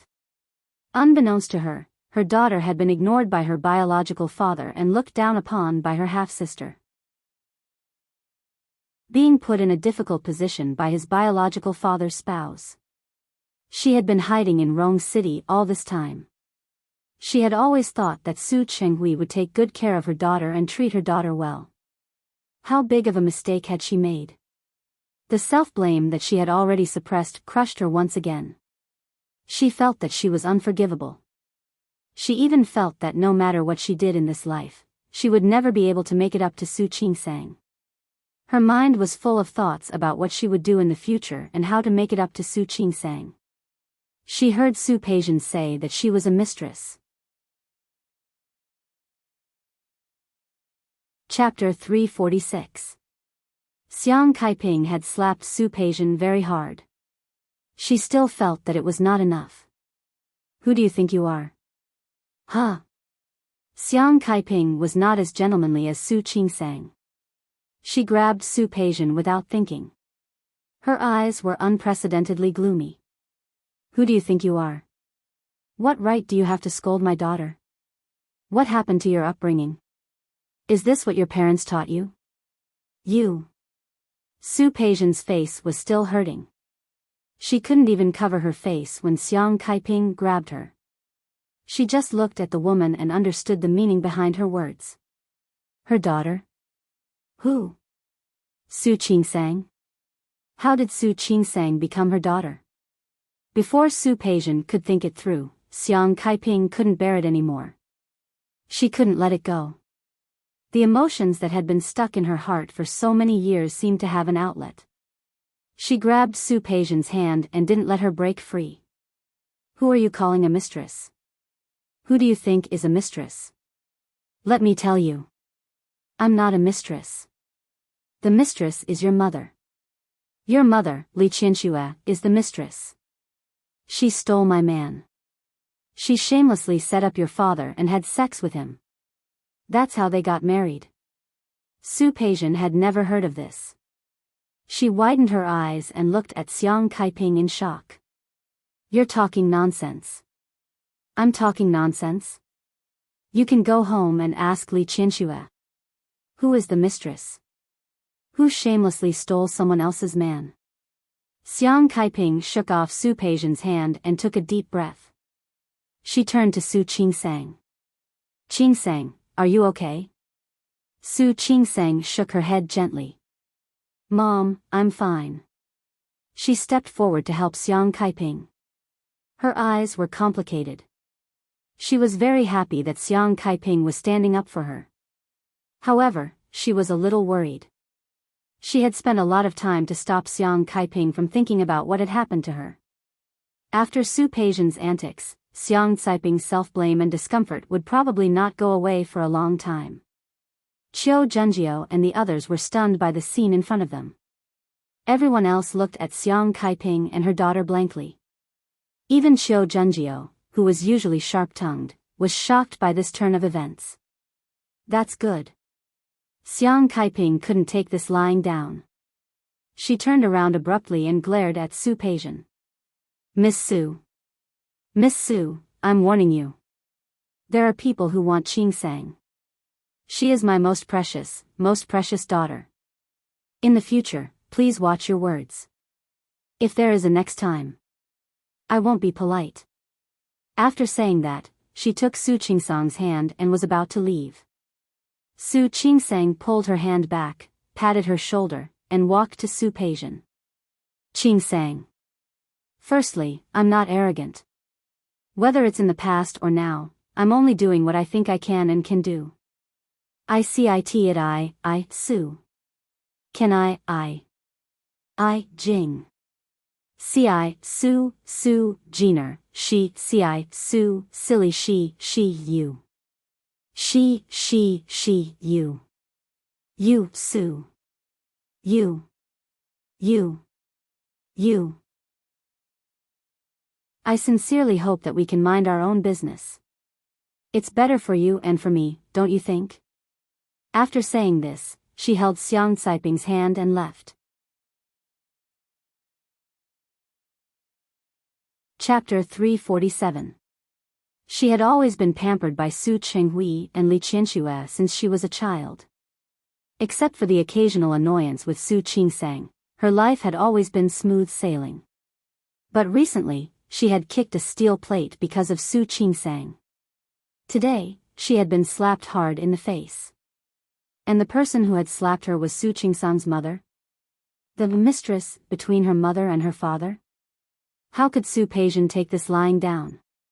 What shocked her even more was Xiang Kaiping's nonsense. How dare she say that Li Qianxue was a mistress? How dare she?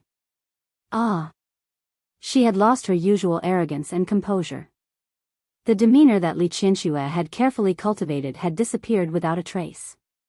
She just hated it. She hated it to the core. Peijian? Qiu Junjiu and the others looked at her worriedly. Are you okay? Su Peijian was panting. Her face was cold and she couldn't hear the voices of her friends behind her. Peijian? Qiu Junjiu called her again worriedly.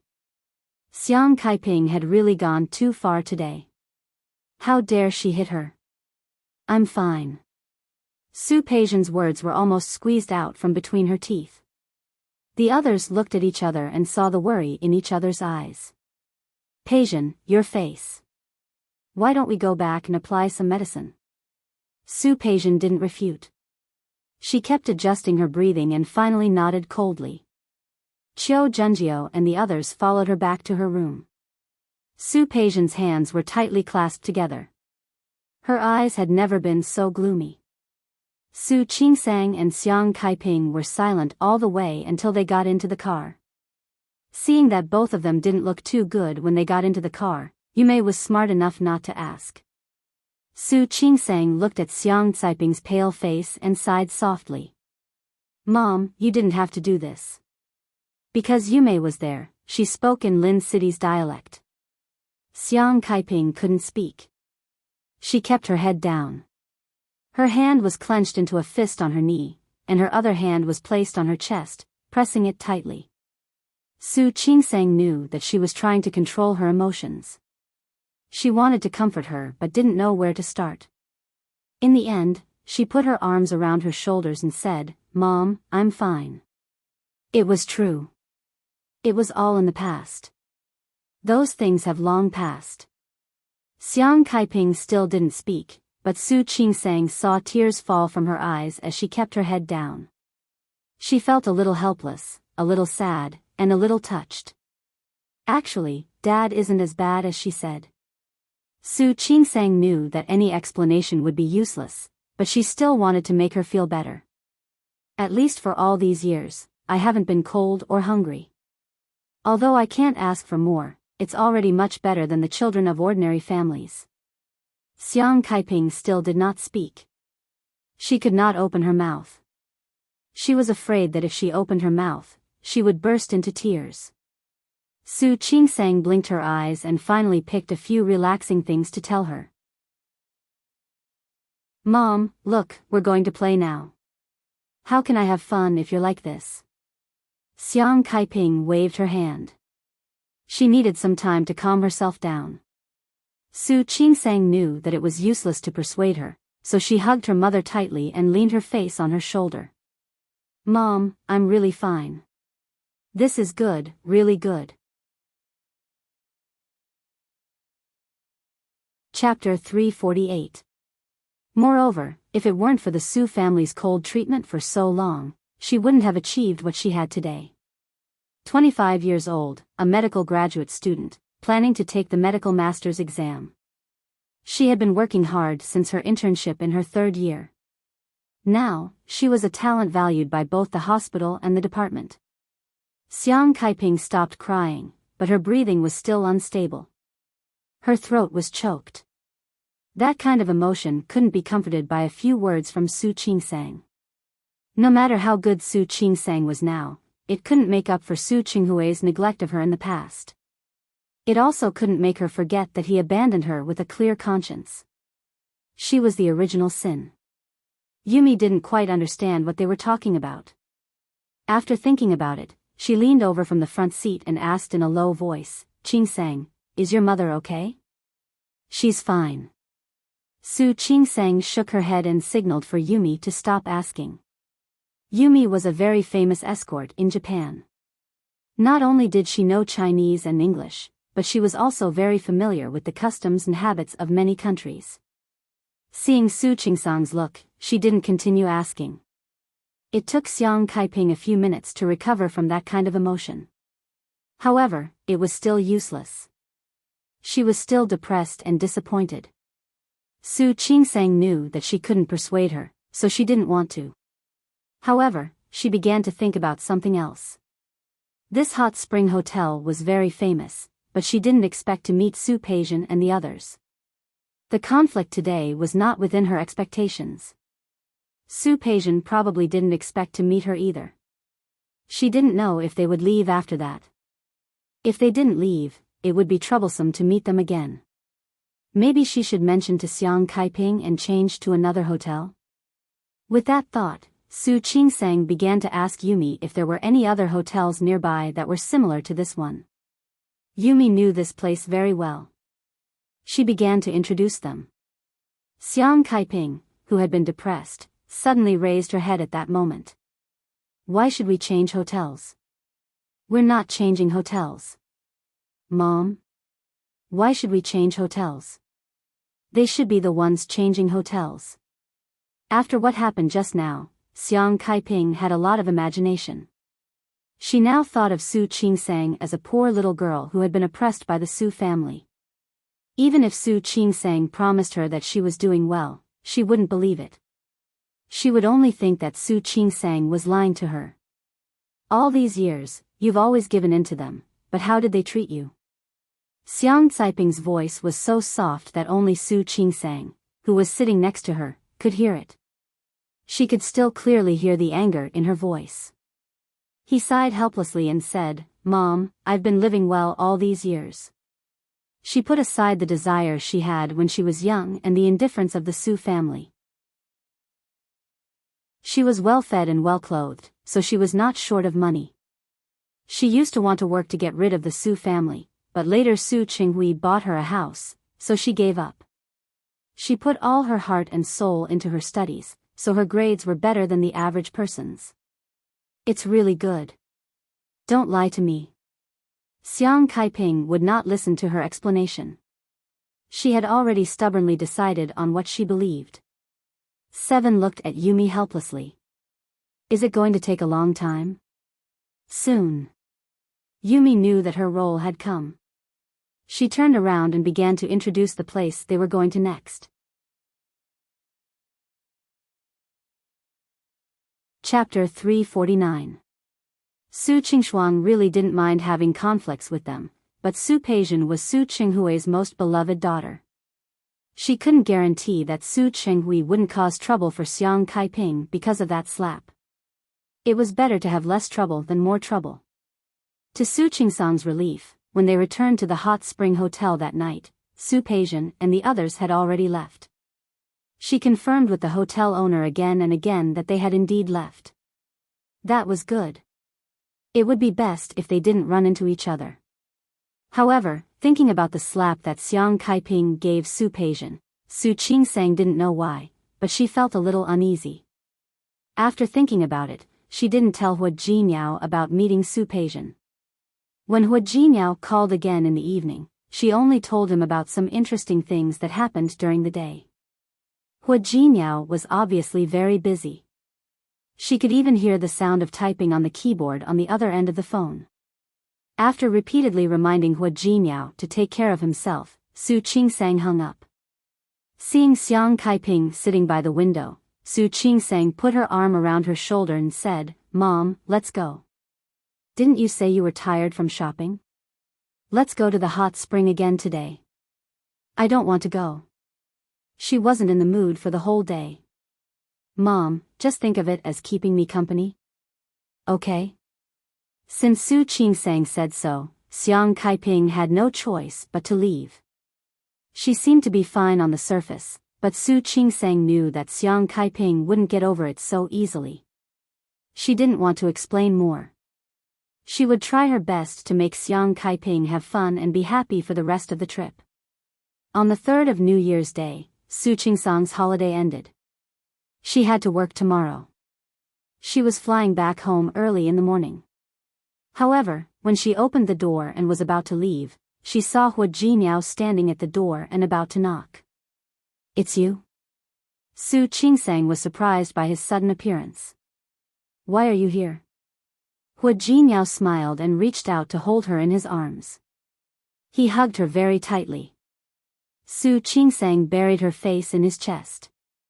The weather in Japan was getting colder on New Year's Day. Hua Jinyao's clothes were still cold, but Su Qingsang felt very warm and touched. After hugging her enough, Hua Jinyao held her face and kissed her lips. An extremely long and lingering kiss. When Su Qingsang was almost out of breath and her legs were weak, he finally let go of her. However, they were still standing close to each other with their foreheads touching hers. "Did you miss me?" Su Qingsang blushed a little. She looked at him and nodded slightly. "Yes. Honey, I missed you too." Hua Jinyao hugged her again. "Are you going to check out now?" "Yes." Su Qingsang nodded, suddenly realizing that Xiang Kaiping was still in the room. Sure enough, she was standing behind them with a smile on her face. Su Qingsang blushed even more. When she saw Hua Jinyao, she forgot that Xiang Kaiping was leaving with her. You haven't told me why you're here. Didn't I say I would accompany you to Japan?" In the end, he had too much work to do and was only able to finish it last night. After sleeping for 2 hours, he flew over. "I can't play with you, but I can take you home." Su Qingsang bit her lip. Her eyes fell on Hua Jinyao's face, as if only then did she realize that he didn't look well. He looked a little tired, and his eyes were faintly bloodshot. There were dark circles under his eyes. Chapter 350. Although it wasn't a long flight from Lin City to Japan, Su Qingsang really felt sorry for him. "It's okay, I'm in good health."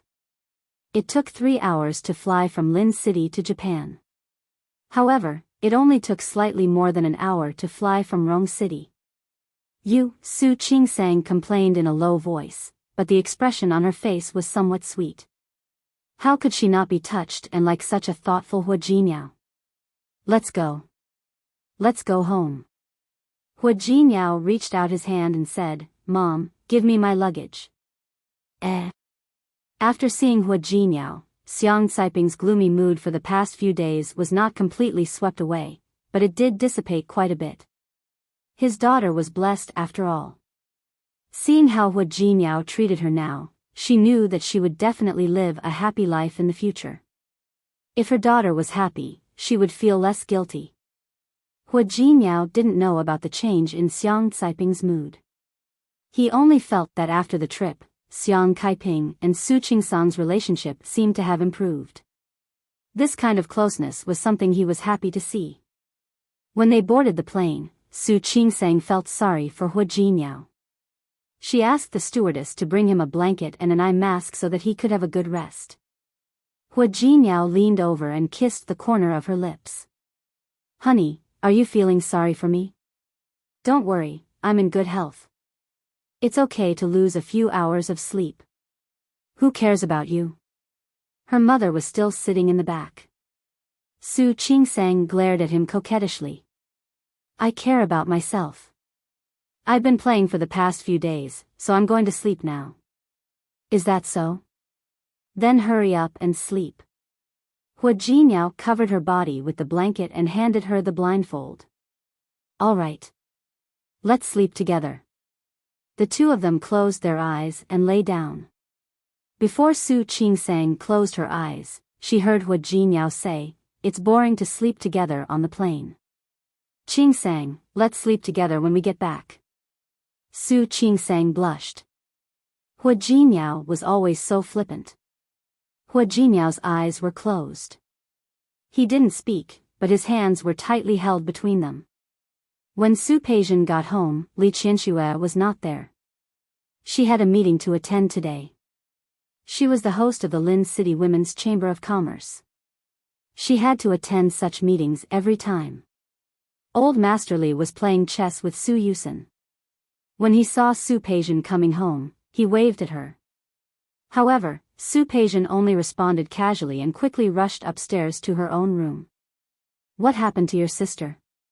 Old Master Li looked at Su Yusen worriedly. Su Yusen picked up a chess piece and put it in place.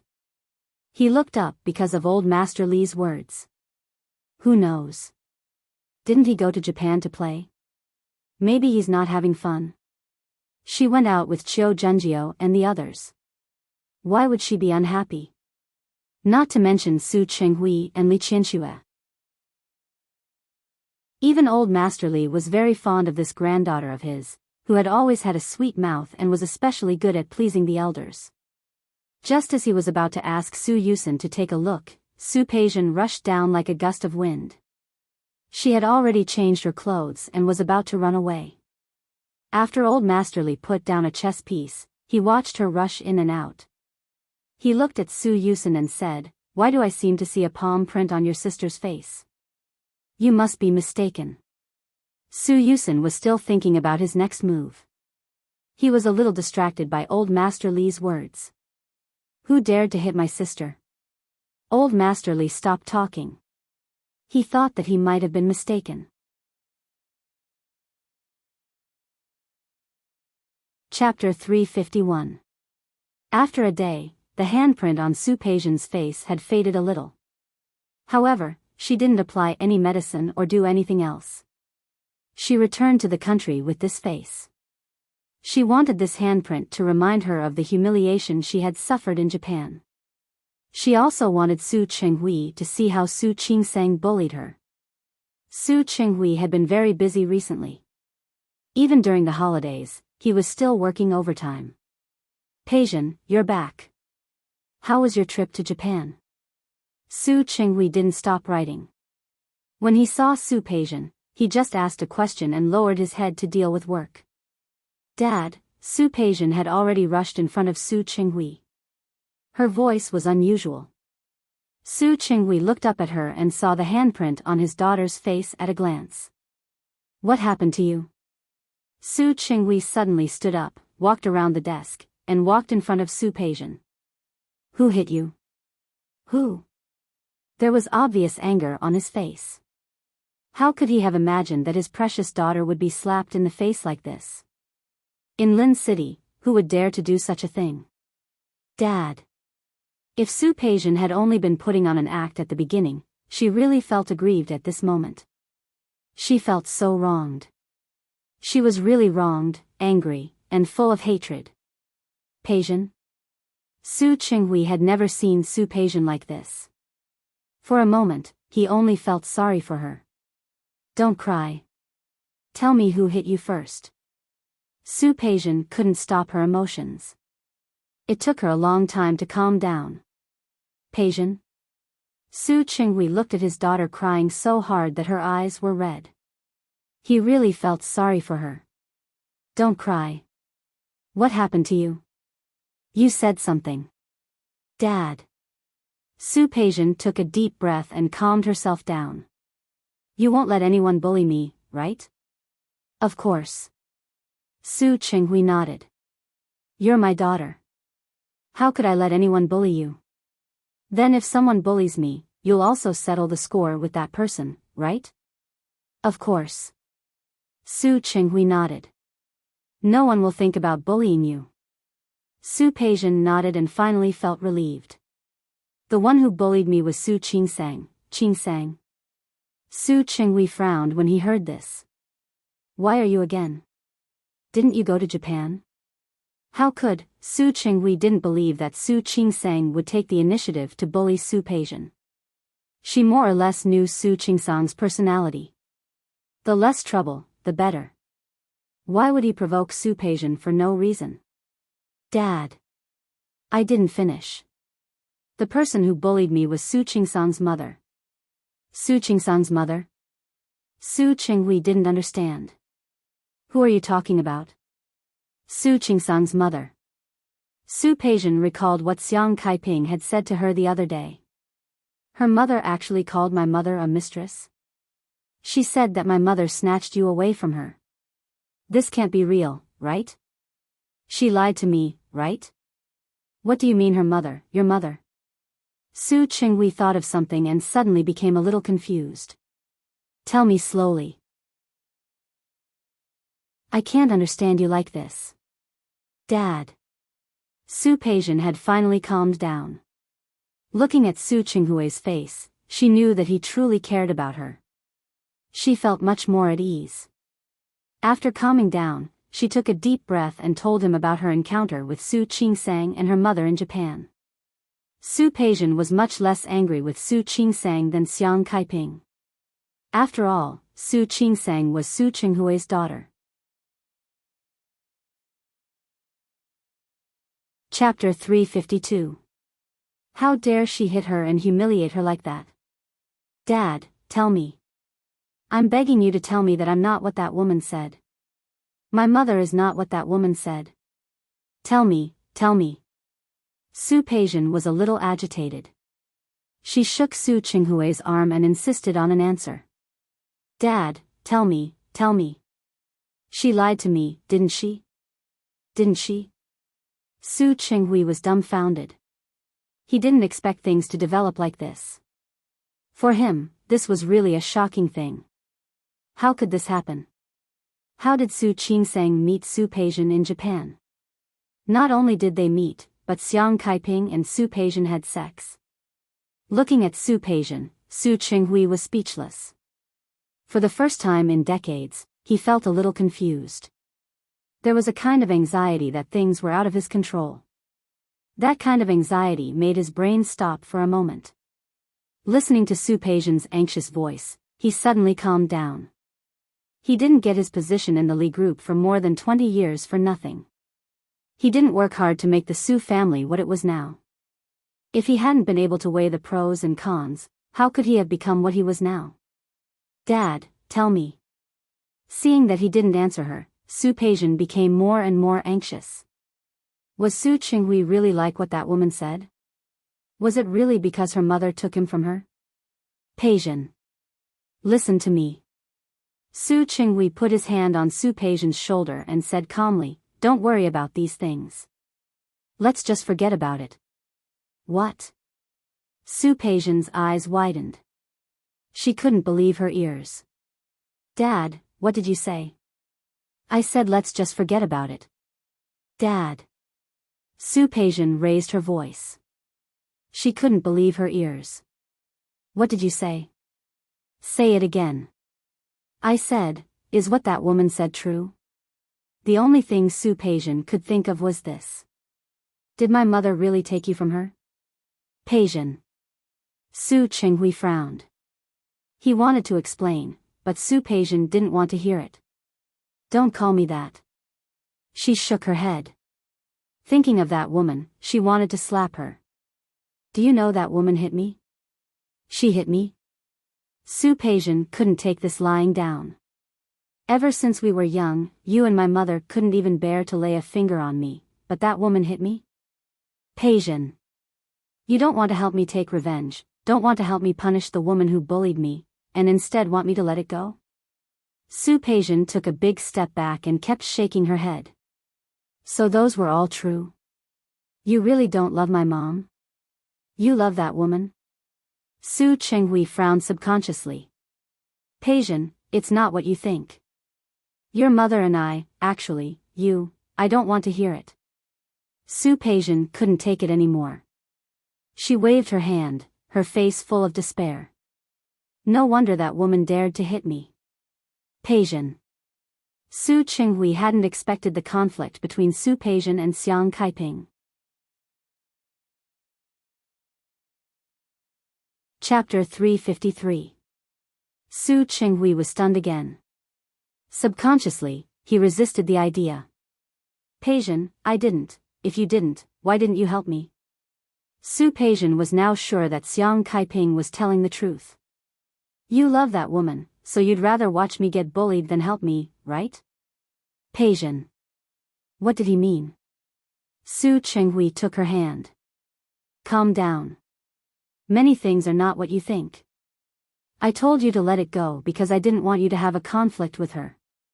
After all, she is Su Qingsang's mother, the woman you love the most, right? Su Peijian pushed Su Qinghui's hand away. The first half of her life had been smooth. If he wants the wind, if he wants the rain, he gets the rain. But recently, she had kicked the biggest iron plate, and now she was being humiliated by her most respected father. Peijian, it's not what you think. Su Qinghui felt a headache when he saw Su Peijian like this. He almost blurted out the words that had been buried in his heart. Dad, don't find excuses for yourself. You can't explain yourself because I'm right. I'm right about everything. Is that right? Su Peijian couldn't listen to it anymore. She only felt that she had been hurt, greatly hurt. Dad, you just watched an outsider bully me. Are you worthy of me and my mother? Su Qinghui's eyes widened. He took a step forward and seemed to want to explain. Peijian, listen to me. Actually, Su Peijian didn't listen. Su Qinghui was a little anxious. His determination to disregard everything had reached its peak at this moment. Peijian, you may not believe what I'm going to say next, but it's true. Su Peijian's phone rang. Su Peijian didn't want to listen to Su Qinghui's explanation. She avoided him and answered the phone on the other side. Peijian, I heard you're back.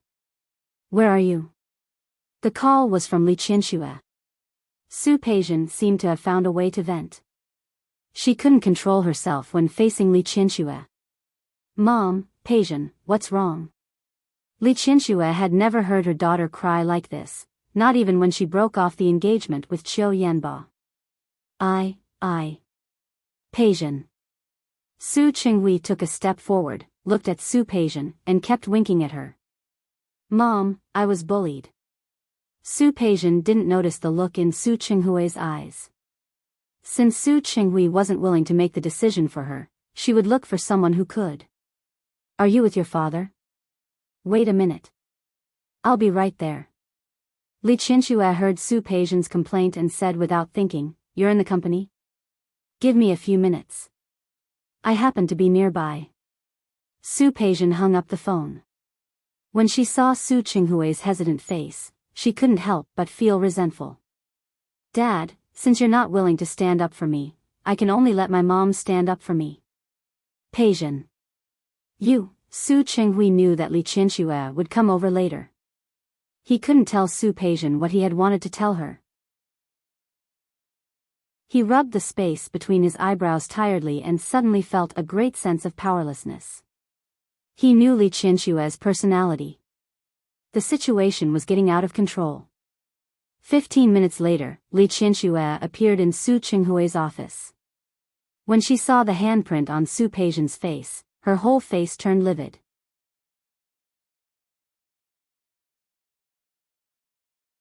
Chapter 354. Su Peijin returned home a day earlier than Su Qingsang. Therefore, Su Qingsang didn't know that Xiang Caiping's slap had caused Li Qianxue and Su Peijin's greatest dissatisfaction. She had just gotten off the plane. Looking at Hua Jinyao, who looked much better after a long rest, she relaxed a little. The temperature in Japan was lower than in Lin City. Su Qingsang felt a little hot after getting off the plane. The first thing Hua Jinyao did was to take off the thick coat for her. Let's go. Yang Wenchang will come to pick us up later. Okay. Su Qingsang rested for a while on the plane and felt much better now. She looked at Xiang Caiping worriedly and shook her head at him. I slept for a while on the plane. I feel much better now. Then let's go home. They went home. Although Su Qingsang went out with Xiang Caiping, she still bought some things. Su Peijin naturally didn't need them. She brought gifts for her colleagues in the department. There were also gifts for Su Qinghui. Most importantly, they were for Shi Mengwan. Su Qingsang called her almost as soon as she got home and asked her to come over for dinner and gifts. After resting in the afternoon, Sister Lu came over with a bunch of ingredients at Hua Jinyao's order. After a few days in Japan, Su Qingsang wanted to eat hot pot. Xiang Caiping said that it wasn't hygienic outside and suggested to cook at home. Su Qingsang knew that she was in a bad mood these days, so she wanted to have hot pot to liven things up. Sister Lu bought a lot of ingredients, including big bones. She asked Sister Lu to make soup with big bones according to the method on the internet. Then, she added hot pot seasoning. One side was chili oil, and the other was clear soup. Xiang Caiping washed and picked vegetables with her. The gloomy mood of the past few days was swept away. Su Qingsang was more or less relieved. Shi Mengwan came over before it was time for dinner. She had won that award and many people were getting married at the end of the year. She was actually very busy. When Su Qingsang saw her, she found that there were dark circles under her eyes. What's wrong? Didn't you sleep well? Yeah. Shi Mengwan yawned. I was drawing until 2 last night. Su Qingsang frowned and felt a little sorry for her. You're not in a hurry. You can hire someone to help you. Why do you have to make yourself so tired? It's fine. I'm used to it. Shi Mengwan wrapped her arms around her neck and said, You, on the other hand, look good. Did you have fun? It's all right. Hua Jinyao did not come back. Xiang Caiping was helping out in the kitchen. There were some things that she could talk to Shi Mengwan about. He pulled her into the room, saying that he was there to get her a present. He told her about how he had met Su Peijin in Japan and how Xiang Caiping had slapped her. What did you say? Shi Mengwan's eyes widened in shock.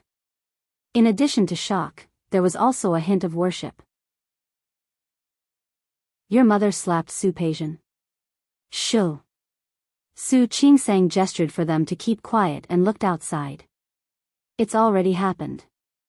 Now that I'm back, I have a headache.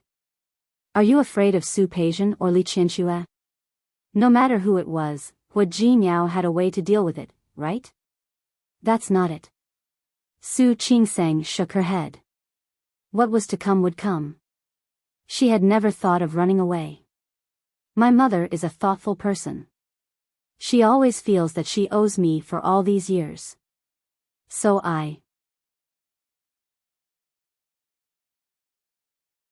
Chapter 355. Smart. That's what I mean. After spending so much time with Xiang Kaiping, Su Qingsang really saw her as her mother. She didn't want her to suffer. It's nothing. Leave it to me. Shi Mengwan patted Su Qingsang's shoulder as she spoke. Don't worry. Su Qingsang knew Shi Mengwan very well. Compared with her somewhat dull personality, Shi Mengwan was much more cheerful and lively. Xiang Kaiping had always liked her. With her around, she would be happier. Let's go. Let's go out. Su Qingsang held Shi Mengwan's arm. I'm not worried. Hua Jinyao and I were thinking about something else. What? Move to Rome City. You want to leave this place? Shi Mengwan was really shocked this time. Just to avoid the Su family? Su Qingsang shook her head. Not really. Hua Jinyao was originally from Rome City. He had been developing his career here because of me. His grandfather always wants us to go back. Shi Mengwan didn't say anything. In fact, she didn't know what to say. Hua Jinyao was married to Su Qingsang. It was normal for him to want to bring Su Qingsang home. However, she was still very reluctant. Qingsang, I don't want you to go. It's still early. It was just a decision. Don't worry. We'll be together for a long time. Shi Mengwan sighed and hugged Su Qingsang tightly. If I had known, I wouldn't have let you marry Hua Jinyao. Sure. I won't marry him.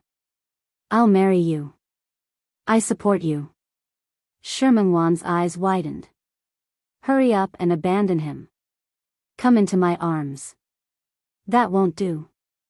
Hua Jinyao was leaning against the door and looking at the two of them. The wife is mine. Don't even think about taking her away from me. You're back. Su Qingsang smiled and let go of Shi Mengwan's hand. Just in time. We can start eating. I'm just informing you that you can eat now. Let's go. Hua Jinyao stepped forward, took Su Qingsang's hand, and led her out. Shi Mengwan clicked her tongue at the back, looking hurt. My husband abandoned me as soon as he arrived. You even said you wanted to throw yourself into my arms. Woman, you really value love over friendship. Let's go. You talk too much. Su Qingsang was amused by her. He turned around and extended his hand to Shi Mengwan, but she avoided it with a proud look on her face. Thanks. There was no need for that. I'm not going to be your third wheel. With these words, she went outside. Xiang Kaiping had just put the pot on the dining table and was smiling when she saw her. Mengwan, it's time to eat. Auntie. Shi Mengwan stepped forward to hold her arm. Qingsang bullied me. Ah. Xiang Kaiping looked at Shi Mengwan, who was accusing Su Qingsang of forgetting friends in love. Xiang Kaiping had always been beautiful, and her facial features carried a kind of flamboyant beauty. Coupled with her crisp voice and lively words, Xiang Kaiping was amused by her. He made Xiang Kaiping happy and kept talking to her. Shi Mengwan sat down and winked at Su Qingsang. Seeing that, Su Qingsang smiled and made a gesture of thanks. The two sisters thought that no one else could see their little tricks, but in fact, Hua Jinyao saw it. Her eyes fell on Su Qingsang. She smiled faintly as she watched Shi Mengwan and Xiang Kaiping talk. Her eyes were curved with a faint smile.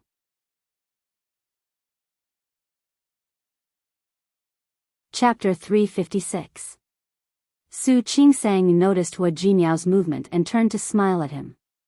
Both Shi Mengwan and Xiang Kaiping noticed their subtle movements. Xiang Kaiping heaved a sigh of relief. There was a hint of envy and gloom in Shi Mengwan's eyes. She thought about how she met Zhang Haoze a few days ago. Unlike Su Qingsang's luck, Hua Jinyao was hers and only hers. Su Qingsang was standing next to him. However, there was another woman beside Zhang Haoze. The person beside him was not her. More importantly, Jean Hausa had long forgotten their agreement. Shaking her head, Shi Mengwan's emotional change only lasted for a moment. Soon, she was talking and laughing again. He had his daughter, son-in-law, and Shi Mengwan. As expected, Xiang Kaiping was in high spirits. What happened in the past had already happened. In the future, she would treat her daughter even better. He picked up the beef from the pot and put it into Su Qingsang's bowl, then put some vegetables into Shi Mengwan's bowl.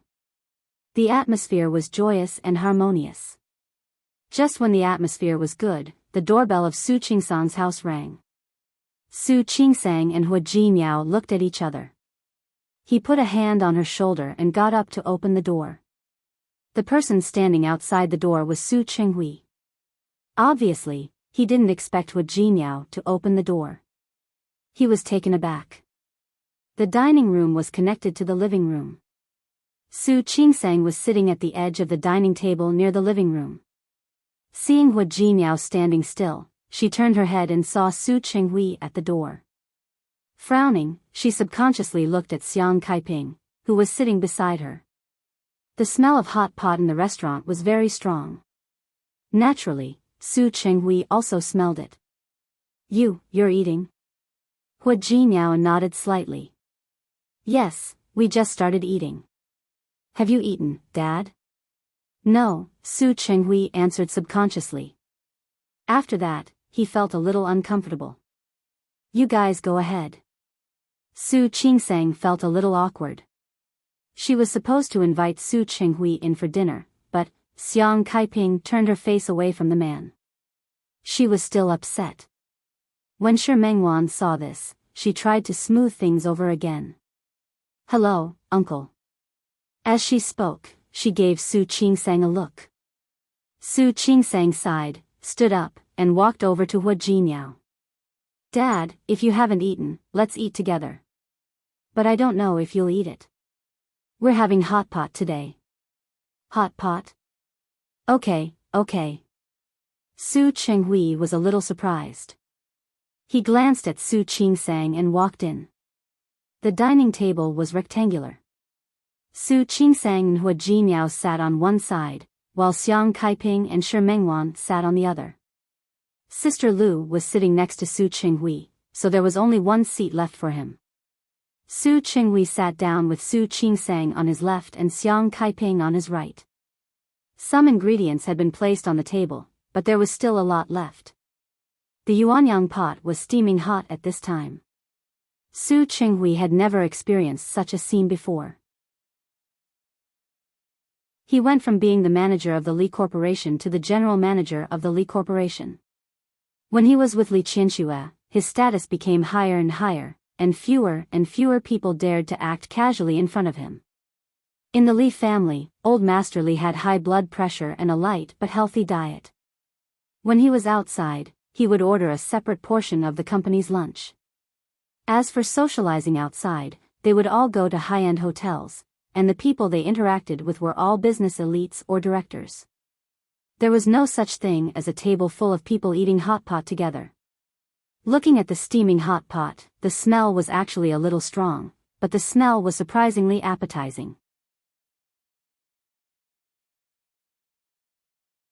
Chapter 357.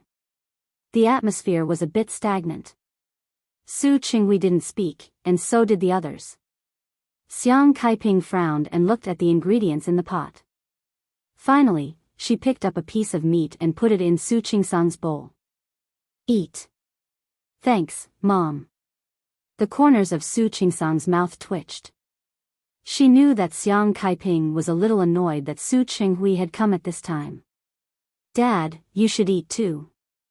Xiang Kaiping could ignore her father, but Su Qingsang couldn't. I don't know if you'll like it. If you don't like spicy food, you can have the clear broth over here.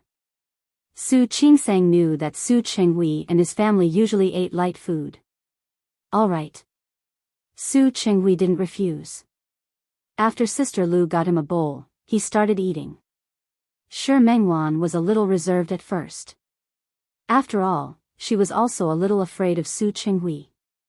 However, thinking about today's mission and looking at Xiang Caiping's cold face, she had no choice but to continue playing the role of the Joker. Auntie, eat this.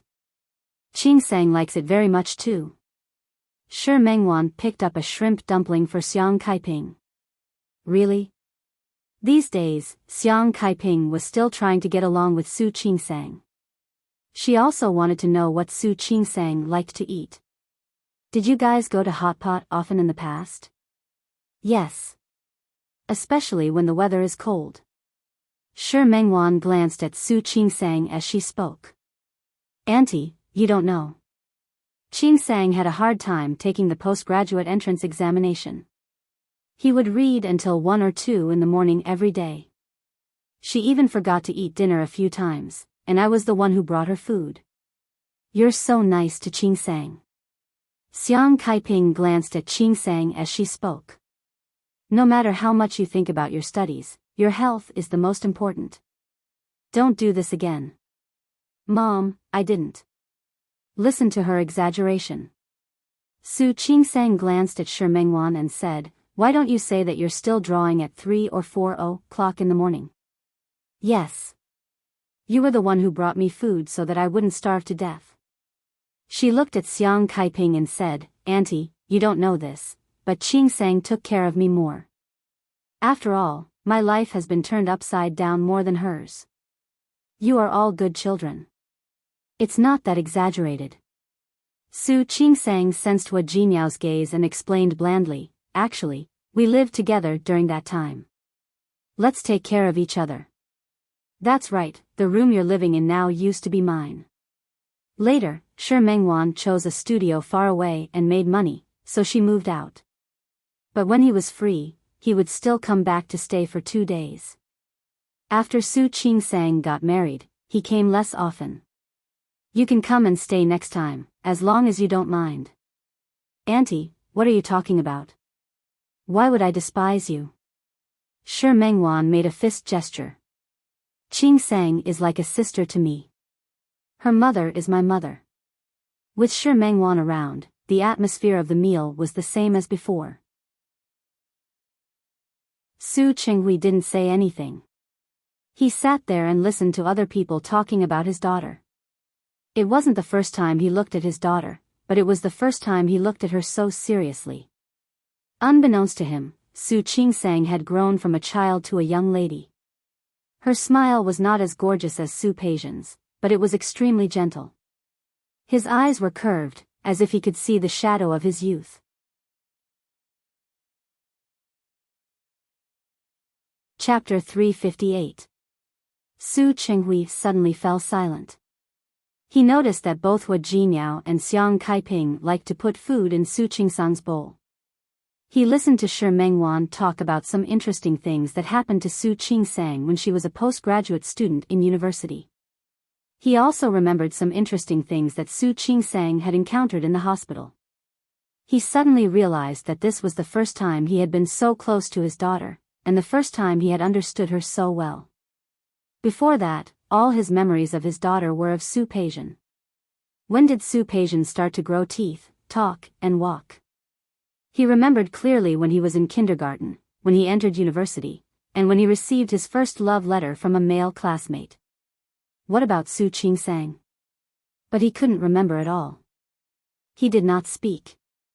He was silent, and no one spoke to him.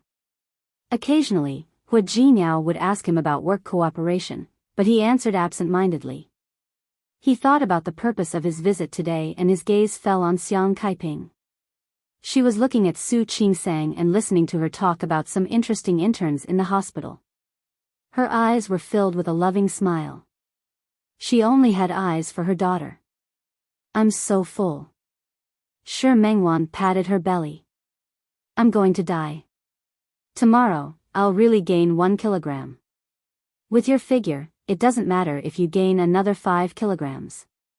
Although Shi Mengwan wasn't thin, she definitely wasn't fat. Don't. It was getting colder, and I could feel the flesh on my waist getting thicker. If I keep eating like this, I'm going to lose weight. Little girls, why would you want to lose weight? Xiang Caiping looked at the two of them. You're not allowed to lose weight. Body first. Especially Mengwan, next time you come over, I will cook something delicious for you. Auntie. You'll feed me like a pig. Who said that? How can there be such a beautiful pig? Xiang Caiping's teasing made sure Mengwan burst into laughter. The smile on Su Qingsang's face finally widened. I'm full too. So full. Su Qingsang straightened up and found that Su Qinghui was still sitting in his seat. She rolled her eyes and looked at Hu Jinyao. Why don't we go out for a walk? Digestion? I'll go too. Sure. Mengwan also stood up. Let's go together. Do you mind if I'm the third wheel? I do mind. I don't mind. Su Qingsang couldn't help but glare at him. What are you doing? Hu Jinyao cleared his throat. It's getting late. I'm going back to rest. Sure. Mengwan blinked and turned to look at Xiang Caiping. Auntie, look at this. I was given the cold shoulder. Auntie doesn't mind you. You stay here with Auntie.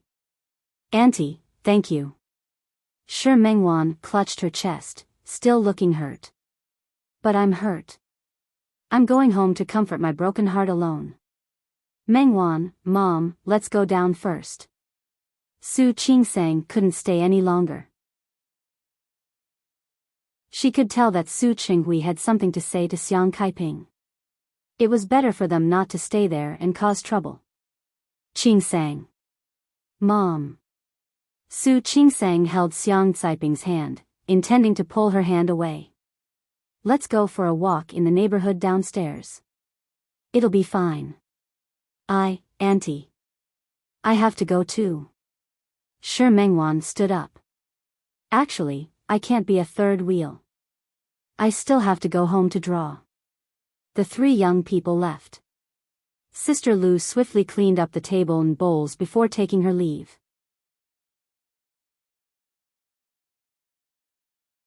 Chapter 359.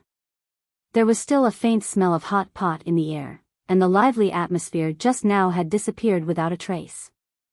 Xiang Caiping wanted to go back to her room. She thought of something and got up to sit down in the living room. She turned on the phone, picked up the sweater that was half knitted, and started knitting again. Su Qinghui had been sitting at the dining table. After his daughter and son-in-law left, he stood up straight and stood next to Xiang Caiping. Xiang Caiping ignored him. He walked to her and sat down. Caiping? Xiang Caiping didn't stop knitting. She didn't even look at him. Her actions made Su Qinghui feel annoyed. Looking at Xiang Caiping's wrinkled face, which was no longer young, he felt very complicated. Did he love her? He didn't know. But he felt pity and heartache. Xiang Caiping's appearance made it much easier to find out about her past. Su Qinghui had also sent someone to investigate. He had also read the reports. It was because of that he felt a little heartache. In fact, he and Xiang Caiping grew up together. They were childhood sweethearts, and their relationship was the most precious and understanding.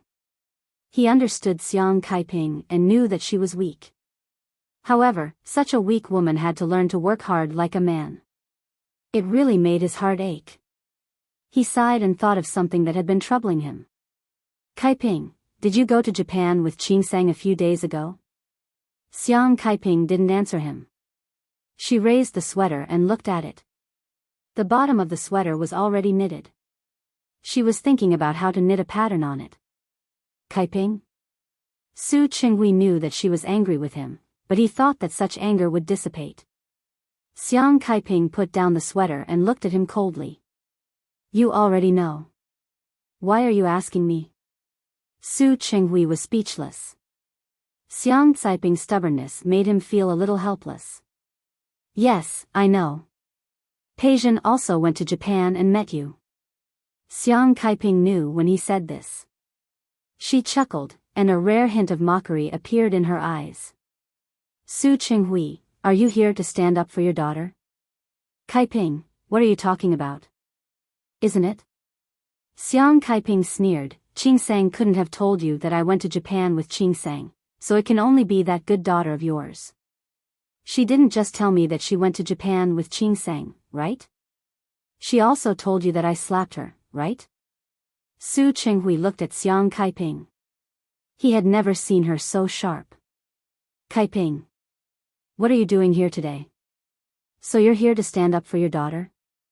Xiang Kaiping could only feel an inexplicable anger rising in her. Li Qianshue's daughter was a human being. Was Xiang Caiping's daughter not a human being? Kaiping, why would you think of me this way? Su Chenghui widened his eyes and stared at Xiang Kaiping.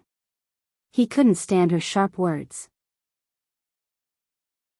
I wanted to talk to you about Peijian today, but I definitely didn't want to help her vent her anger. What's that? Xiang Kaiping hated Su Chenghui the moment she saw him. She hated his heartlessness, hated his indifference. Hate his selfishness.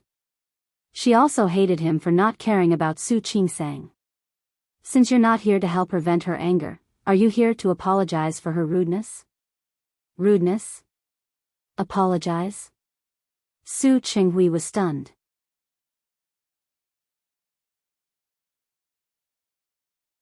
Chapter 360.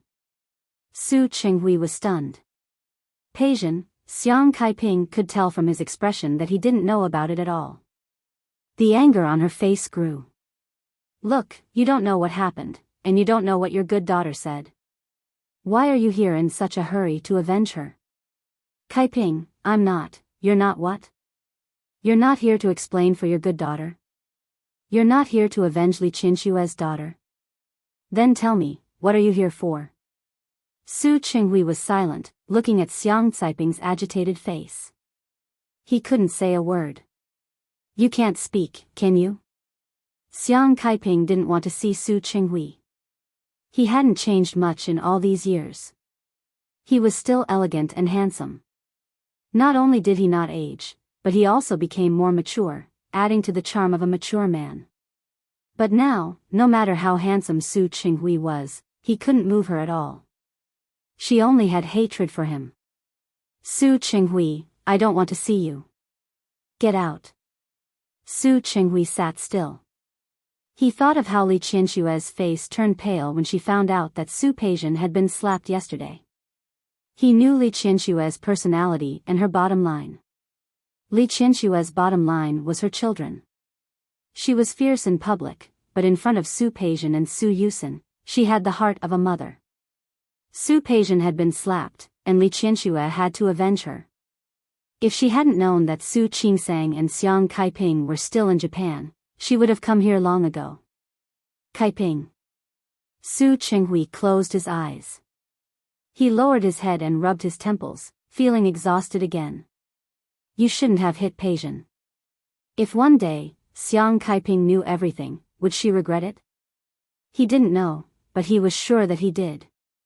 Because he had never thought that Xiang Kaiping, whom he thought he would never see again, would come back one day. Xiang Kaiping was shaking with anger. She stood up and pulled Su Chenghui up, who was still in a daze. She kept pulling his arm. Get out, get out. Su Chenghui, I don't want to see you for the rest of my life. Kaiping. When Su Chenghui's body was about to touch the door, he couldn't help but yell, Qingsang is not your daughter at all. Xiang Kaiping stopped shoving him. The night wind was a little chilly. Shi Mengwan went downstairs, took her gift, said goodbye to Su Qingsang, and went home.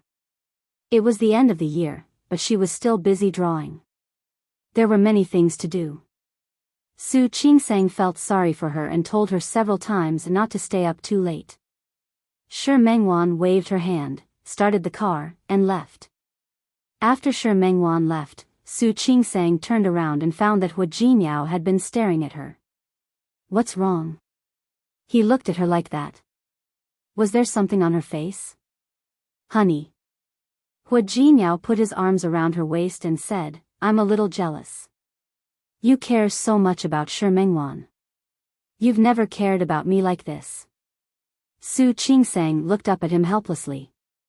Hua Jinyao, aren't you childish? Not childish. Hua Jinyao pecked her lips. I'm your husband, and you're my wife. You should treat me the best. You're tuning into the Romantic Tales YouTube channel. Don't forget to subscribe and join us on this journey to catch the most captivating stories.